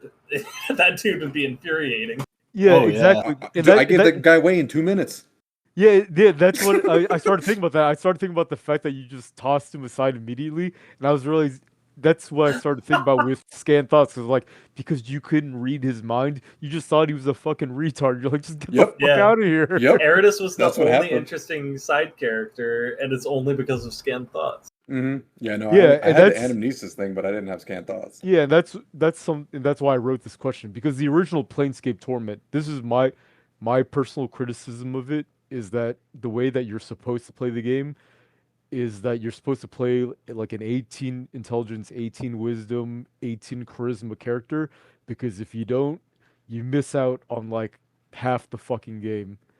And Damn. in this game, Tides of Numenera, I feel like if you didn't pick a nano or if you didn't get scanned thoughts, you didn't play the same game that we did, basically, is what I'm Yeah, saying. You 100%. straight up I just did didn't not play the played a same different game. game There than is us. there is a lot of like pretty cool foreshadowing that happens when you can scan thoughts. That's badass. Yeah, I literally don't know. Like, Jesus, I can't imagine how like even more how much littler I would have thought of this game if I didn't take scan thoughts. I'm interested in what the ratings are now. My rating is actually probably higher than you guys are gonna expect. Well, it's higher than mine then. Yeah, I get this whole time, Sesh. I got the feeling that Yeah, I'm Oh, just yeah. I'm just gonna just guess. I was thinking 2 out of 10. Good guess. That is what it is. Brutal. Yeah, Same as so- life lessons. No, Life Lessons was 3.5. That's way Same higher. as same Oh, as my shit. Tears of the Kingdom rating. I know, it's the same as Tears of the Kingdom for me. I gave them both a 2. But yeah, I beeline for scan thoughts. Like as soon as I saw it on character creation, I was like, "Yep, I know how these games work." Click. Oh, yeah. I didn't know that's how the games worked, so I was just kind of vibing out. Yeah, and, Yeah, and like, the fact I believe my opinion is that anytime you play a CRPG, your first playthrough should always be Charisma something based. that focuses on getting as much lore as possible and will expand your dialogue tree as much as Yep, possible. that is Yeah. exactly how I play these games, and I think Planescape Torment is responsible for that. I Yeah. tried to do that through like a charisma style route but like it didn't really seem like that did anything. And so yeah, I think scan thoughts is kind of what I should have done. Yeah, and that's why I think I don't like that they did that. I really don't. What I think this is just like my director's cut, but the way that I would have done it is that I would have just made it so that your character was just all three at the same time. Yeah, Yeah. just write scan thoughts into the character. Yeah, period. Yeah. I It would be agree like- with that. It'd be like Pillars of Eternity. I see no reason they shouldn't have done that. Yeah, I mean, and if it's not something. Go ahead, Ben. it's not like it's too like so in the original Planescape Torment, you could be a fighter, a wizard, or a thief, and you could only be one of them at a time. So that restriction was there, but you could swap in between them. You would have to find an NPC in the game that could teach you that vocation essentially. Like you needed to find someone who could like well not necessarily teach you because the nameless one it's I mean you guys play Torment. It's the same fucking story. The dude's done everything. So you need someone to like reignite the memories of you being a fighter. You know what I mean? Like there's got to be some way to make it so that like you can have the scan thoughts Sure. ability because it feel like if you obviously you I mean, it's the Played changing without god. it, He could have but- done whatever you wanted to that body, you know? yeah there's so many different ways but like scan thoughts for anyone that's experienced it feels like it was like if it's like it's like being If deaf and not being deaf. You know what I yeah, mean? Like, Scan Thoughts felt like it was like supposed to be the critical path, to be honest. Yeah, it literally just feels like playing Pillars of Eternity yeah, and without it being whatever the fuck. Yeah, I just don't like that such. Like, I don't know if it would have improved his opinion of the game, but Yeah, like I Probably the would would've. fact say. the fact that it was even possible for him to miss all this shit, like it's so much content, like so Yeah. much. Yeah, like you literally missed probably half the dialogue of this game, which again, depending It's on your opinion of it, could be a good or bad thing. Yeah, it's true. it's easily half of Eridus's, like Yeah, easily. oh yeah, big Yeah, I time. mean, I lost that motherfucker immediately, so I don't know. I don't know if I would have decided to. I don't know, like when you first meet him, is he a lot more charming if you could scan his thoughts or something? Like, do I you mean, know you No, about just him? you just You're, you you're just know hearing that his demons. you just know that he's possessed by something immediately. Oh, okay. Yeah, you like immediately like it spoils the game a little bit, I guess, just that he has something going on, but it's also a reason to keep him around. Like, what the fuck is Sure, going on it's with this more guy? interesting. Yeah, because for me, like he Yeah. was just a pompous asshole, and he was gone immediately. So when you guys were talking about like he's possessed or something, I was like, I don't know what the fuck you guys are talking about. I got a question as far as anamnesis goes, because I like glossed over that. I didn't read what the fuck it did because it just looked like a stupid it's word. it's not that important. So I yeah, just never included it. I It's didn't not in take the it. same tier. Okay, yeah, because I didn't take it until like pretty late in the game when I actually did read what it did. It was like a couple of ways to skill check through things sometimes, but it didn't really seem like it gave me extra context where I was like, holy shit, this is huge. Yeah, it honestly most of the time it came up, I didn't even choose it. I chose it every time because I knew it was free experience points. But yeah, I shouldn't have put it in the same even breadth as Scan Thoughts because Yeah, that's like, scan thoughts a, is critical. yeah, yeah, Yeah, I got no more thoughts on that. yeah, same. You guys want to do awards and then we'll wrap up? Yep. Sure. All right, Ben, you're up. All right, the best and the worst companion. I guess I'll have to go. I don't have much to say about them other than just my gut feelings, and I only played with. There's a few companions I just didn't play with at all, and I'll mostly just because I didn't want to. Like I just didn't feel like doing the actual action of like the mechanical action of like dismissing a party member and getting a new one. But out of the ones that I did play with, I think my favorite was Eratus, and my least favorite was, I guess by default, was Allegord because I honestly just don't know anything about him because uh I just didn't really have him in my party ever. Except one time I brought him into the Bloom to talk to one guy that wanted to talk to him to see if that would make him interesting, and then when it didn't make him interesting, I kicked him back out. And that's how I feel about the companions. And uh yeah, that's about it. Thomas. Yeah, I agree. Best companion Eratus, because he was the only character who had something of an actual story arc. Like, even if I felt like it ended kind of piss poorly, but his gimmick of like having every ounce of anxiety or fear like stripped out of him and leaving just him behind was at least an interesting idea to explore, even if the execution was kind of clunky. So yeah, I thought he was the best. And then worst companion, I wrote Rin by 1,000 miles. She might be the worst character in a video game possibly ever. She barely interacts with the party. She never interacts with the narrative writ large until she becomes some astronomically stupid Deus Ex Machina out of nowhere. She has no interesting story threads. She has no backstory explained. She just shows up like she's a fucking T-1000 after a totally emotionally unearned moment. And the funniest thing is that when she comes back, it's like her portrait. So there's like a time skip, right? When you first have her in your party, she's 10 years old and she's fully grown up when she comes back. Her portrait, like, it's like the exact same, but they like put a hat on her Yeah. and like changed her hair. And I thought that was like That's the literally it. funniest, the uniquely funniest and uniquely most lazy thing I've ever seen in a video game.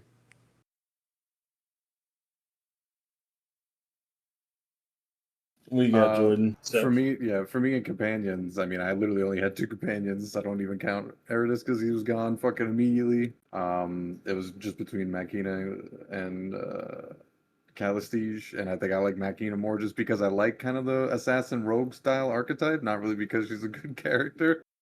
And I didn't like the whole Calistige thing of the end where like it felt like the good thing was getting rid of her, and it's like I don't know, that felt bad. So I don't know. I don't really have strong feelings about it just because I think all the characters were so.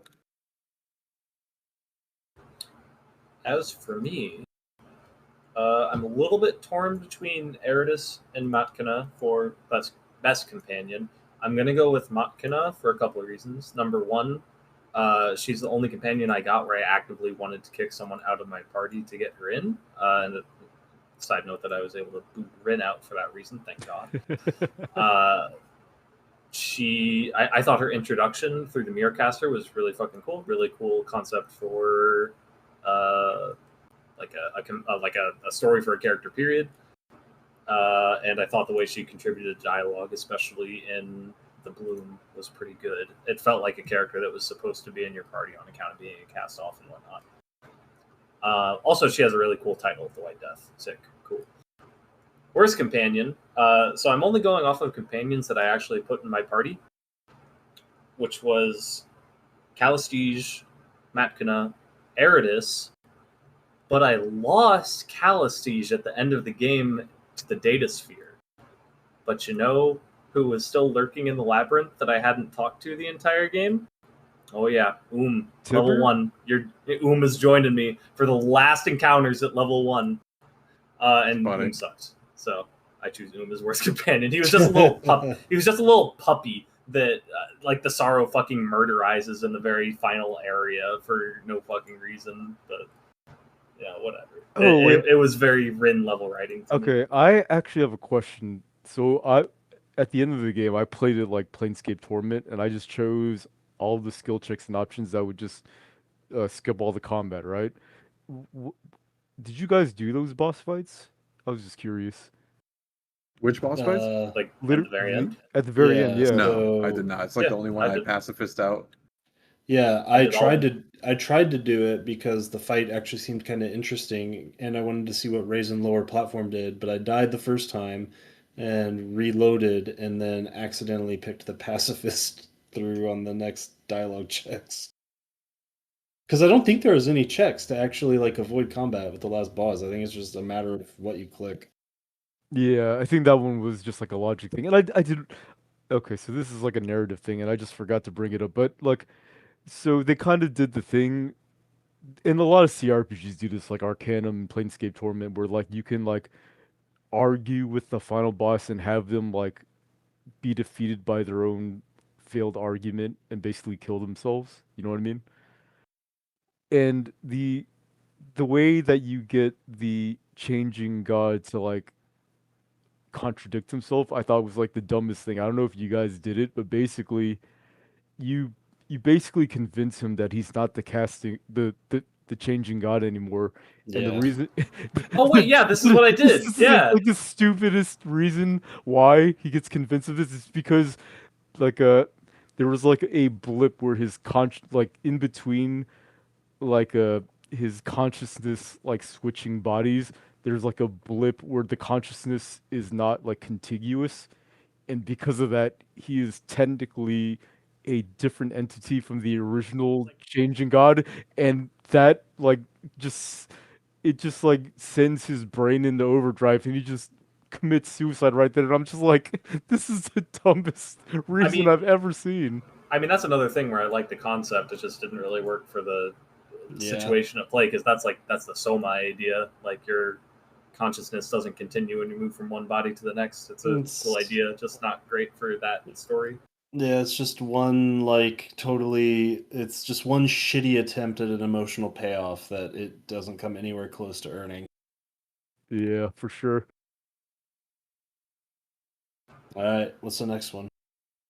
I feel like we're good with awards because the next one is kind of the same thing, and yeah, it's just best and worst NPC, which I feel like I don't know. I feel like that's a lot less interesting than the companions, which is yeah. I mean, like my answers for best is none of them, and worst is all of them.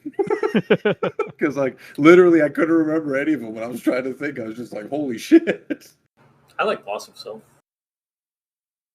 Lost think of Self mine- was one I considered putting as best.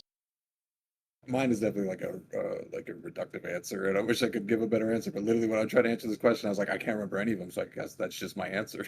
Yeah. I mean, I struggled with that for worst because, like, when I was trying to think of the worst NPCs, it was like none of them are so egregiously bad that they stand out.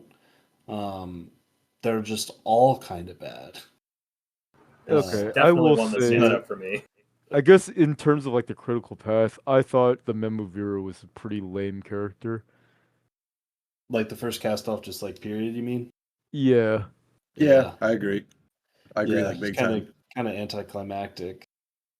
I think my least favorite character, I can't remember his name, but he's one of the head honchos in Miel Avast. He's the guy that eats people, and he will never let you forget that he does, in fact, eat people. Oh yeah.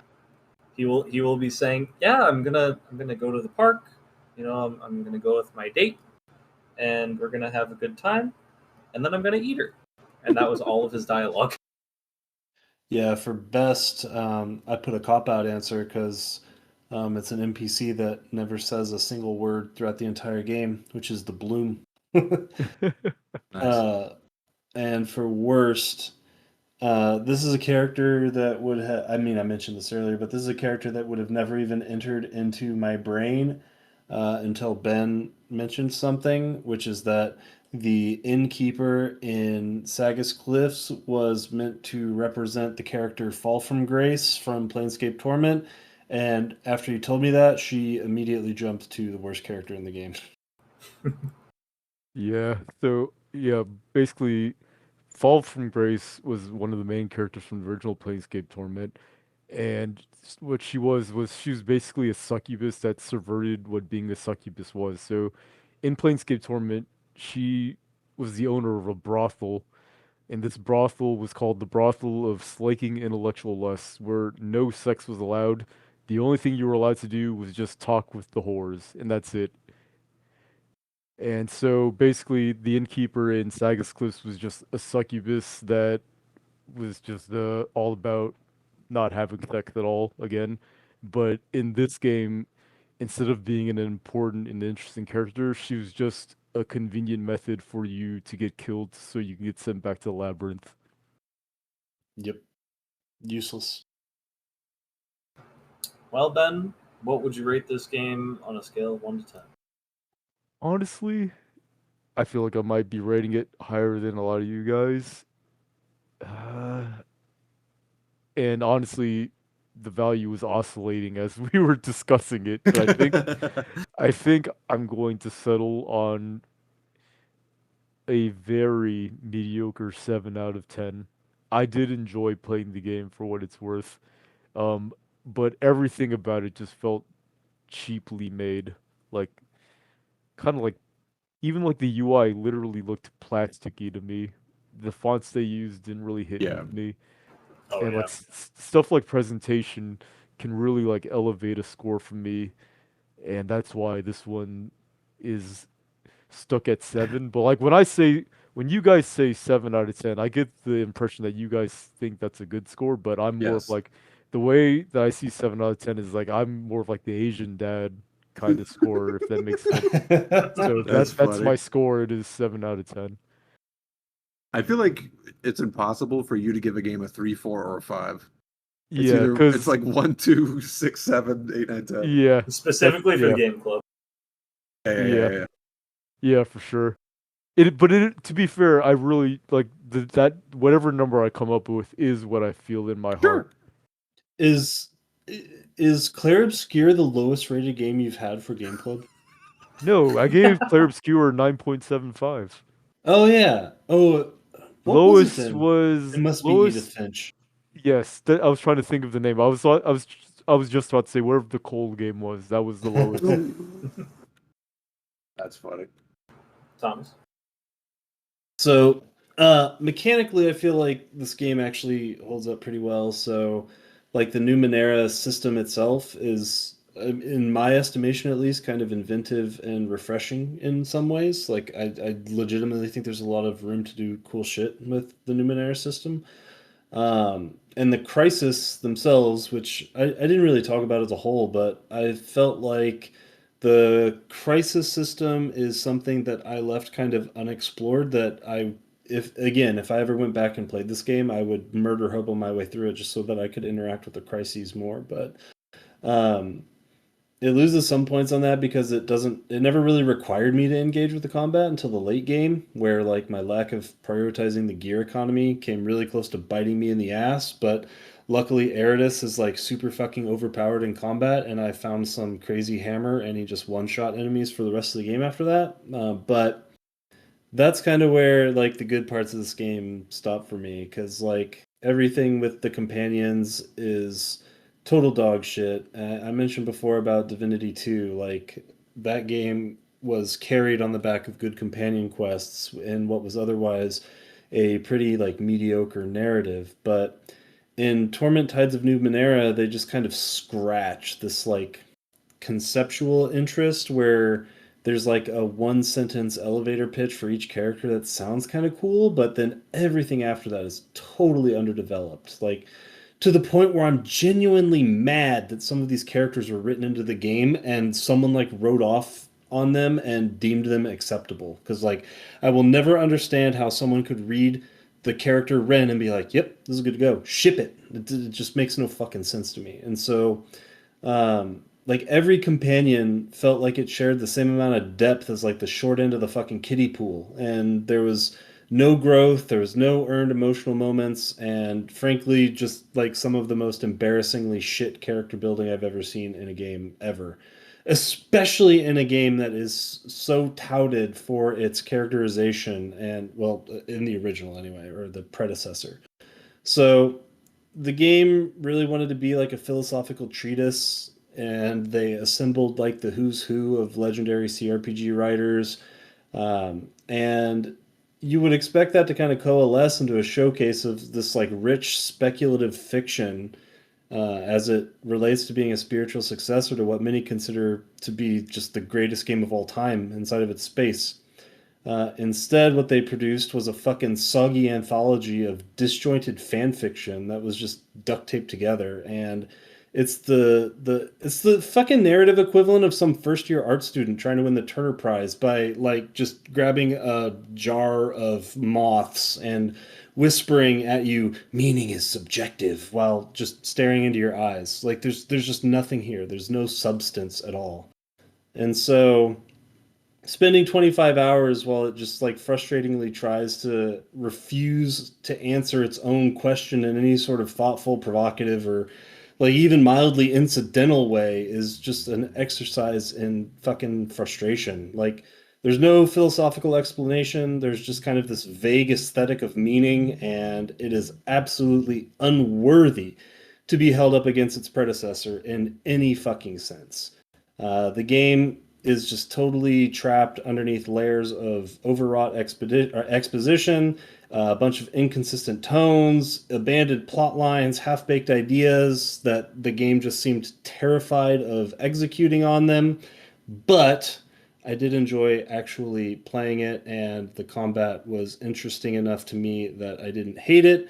Even if the narrative was just a total train wreck of dog shit, I actually did enjoy like interacting with the game itself. So it is actually a very soft, extremely soft, fucking Charmin Ultra Soft 6 out of 10. It's not terrible. It has some occasionally good moments, but it's mostly just incredibly frustrating. Said. Yeah, Tom kind of summed up a lot of how I feel about like the narrative and stuff. Um, but I think really the game is just like completely just like uninteresting as a whole, like kind of just everything. Like it's not bad, but I wish it was bad because then I think it would be more interesting and memorable. Like I feel like I forgot a lot about this game from now compared to when I finished it like a week and a half ago, which is kind of crazy.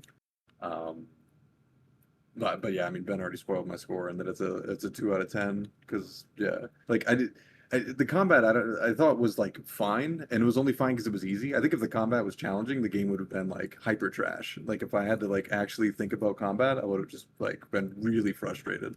So I don't think it was really like a redeeming quality as much as it's like a hey, you needed this for me to not fucking pull my hair out while trying to play the game. Yeah, so I get the feeling like the biggest problem with the characters is that I didn't they're have scant thoughts. honestly well, not just no. Sorry, I wasn't talking about Yeah, that yeah. specifically, but like just overall, I feel like every single character in the game is more interesting in their wiki articles than they are like in Oh, the Yeah. sure. Oh in yeah. the actual One yeah, hundred game. percent. yeah. Yeah, 100%. it's not even fucking close. And for me, like I think the biggest problem with a lot of the characters is that in a game that has so many fucking words, it's crazy how few of them are actually like dedicated to building the characters out as people. To basically mattering at all. Very true. As for me, I feel like I've oscillated a bit. I actually started pretty high when I finished this game, despite starting low because of the having to go into game files to fix my game. But no, yeah, I agree with a lot of what Thomas said. I agree with a lot of what Sesh said. Um, I enjoyed the game. I had a good time. Although a lot of the actual world building is pretty forgettable, I'm going to remember the bloom. I like the idea of the changing god. And I still remember like some of the individual decisions that I've made. And like to me, having a memorable, somewhat enjoyable experience is enough to at least give it a positive rating despite a number of other qualms that I had, particularly on the UI side. Also, we didn't really get into it, but I thought the prose was uh, pretty good. Like, I'm almost bordering fantastic. I really liked the prose. I enjoyed reading it, even though the world building itself wasn't very good. Even though I kind of want to give this a 7 out of 10, I also want to give it a 5 out of 10, so I'm just going to give it a 6 out of 10. To the point about the purple prose, I actually felt the same way. Where like I'm not gonna say that I thought it was incredible, but like it was not as bad as like I remember Yeah. people like making it out Yeah, to be. that- Like it yeah, wasn't there's- that it's fine. purple. It was not Yeah, that no, purple. no, no, yeah. It really wasn't. Like it's funny you say that because I actually had the exact same thought because I was like, did I just like get smarter or like did I become a better reader? Because like this is not nearly as bad as I remembered it being before. I feel like the vocabulary is just like pretty refined, and the actual sentence structure is often quite good and evocative and filled with a lot of imagery for very complex things that it's describing. By the way, that's part of the reason I like the prose so much. Is like these are not easy things to describe what they're describing. Yeah, You know? one thing I neglected to mention is that my actual favorite part of the prose of this game, by like a degree of magnitude, is the mirror spheres. I actually think everything inside of those is insanely well written. It's very Yep. good. Those are definitely highlights for me. But that's my score. That's 6 out of 10. That's all of us. Thomas, for next week, would you like to spin the wheel? You can go ahead and see the result. Oh, It's biased. rigged. Thomas has been selected. The spinner himself has been spun. That's not true. Oh wait, you gotta, there's you a gotta, play button. You gotta click I the thought it Oh, was it's a a play video. button. Oh my It's a God. video, you fucking goobers. Yeah, Oh, I so- was the only one. Like, you guys were saying that. I was like, what do you mean I'm picking? Okay. Hilarious. That's funny. Well, Jordan has been picked. Yeah, I mean, we already know. I mean, you should already know what I picked. And hopefully you picked it up on sale. But yeah, it's gonna be 1000x resist. I think is how you say it. Oh, 1000 shit, times I didn't resist. get I it actually on don't know how to I say it. did- I Say it out have loud. it installed because I bought it on sale after you requested. I'm Yeah. installing it right now. What actually is this game? I never like bothered to look at what it is. I think it's like almost like a visual novel adventure game. I don't think there's gameplay, but I'm not really. I really almost know almost nothing except like that it's supposed to be like a very good narrative game. Is this a 1 weeker? Is it a what? Oh yeah, A how 1 long is it? weeker? It's gonna be at least 2 for me because I basically can't play from Wednesday to Sunday this week. Are you at Yeah, I'm Pinburg? going to Pinburg. So it's Okay. I think it's like 17 hours if I remember correctly on how long to beat. How long to beat Uh, says 10.5 to 12.5 yep. for main plus sides. I mean, we can still make it 2 weeks if we need to and do an interim game. Yeah, I no, would that's say totally fine with me. 2 for me would be preferred, and then I'll figure out something to do as a quick interim thing. We should do that fucking what was that game called that Ben linked earlier? Logic Bombs or whatever. I don't That know how seems like it's long gonna it be yeah, is. by more Matthew than a Matosis. 2-hour thing. That game seems like it's gonna be long as fuck. There's like 140 levels, and like Okay. That's according If to him, it's- he says they ramp the fuck up. I'll check it out too. But if Okay. it's just like a Picross style game, then 140 is a lot. But It's Picross, but it's more complicated. Like it's if you're good at Picross, like you'll kind of understand the concept, but it's not the same. Basically, it's just like in the line, there's the number is just how many walls can be in that line. It's not like 1 1 1 1 1. It'll just be 6, and then you got to figure out where the 6 is. in any case, sounds like next week we'll be doing Logic Bombs by Matthew Matosis, and the week after that we'll be doing Jordan's actual pick, which is 1000X Resist. Sounds good.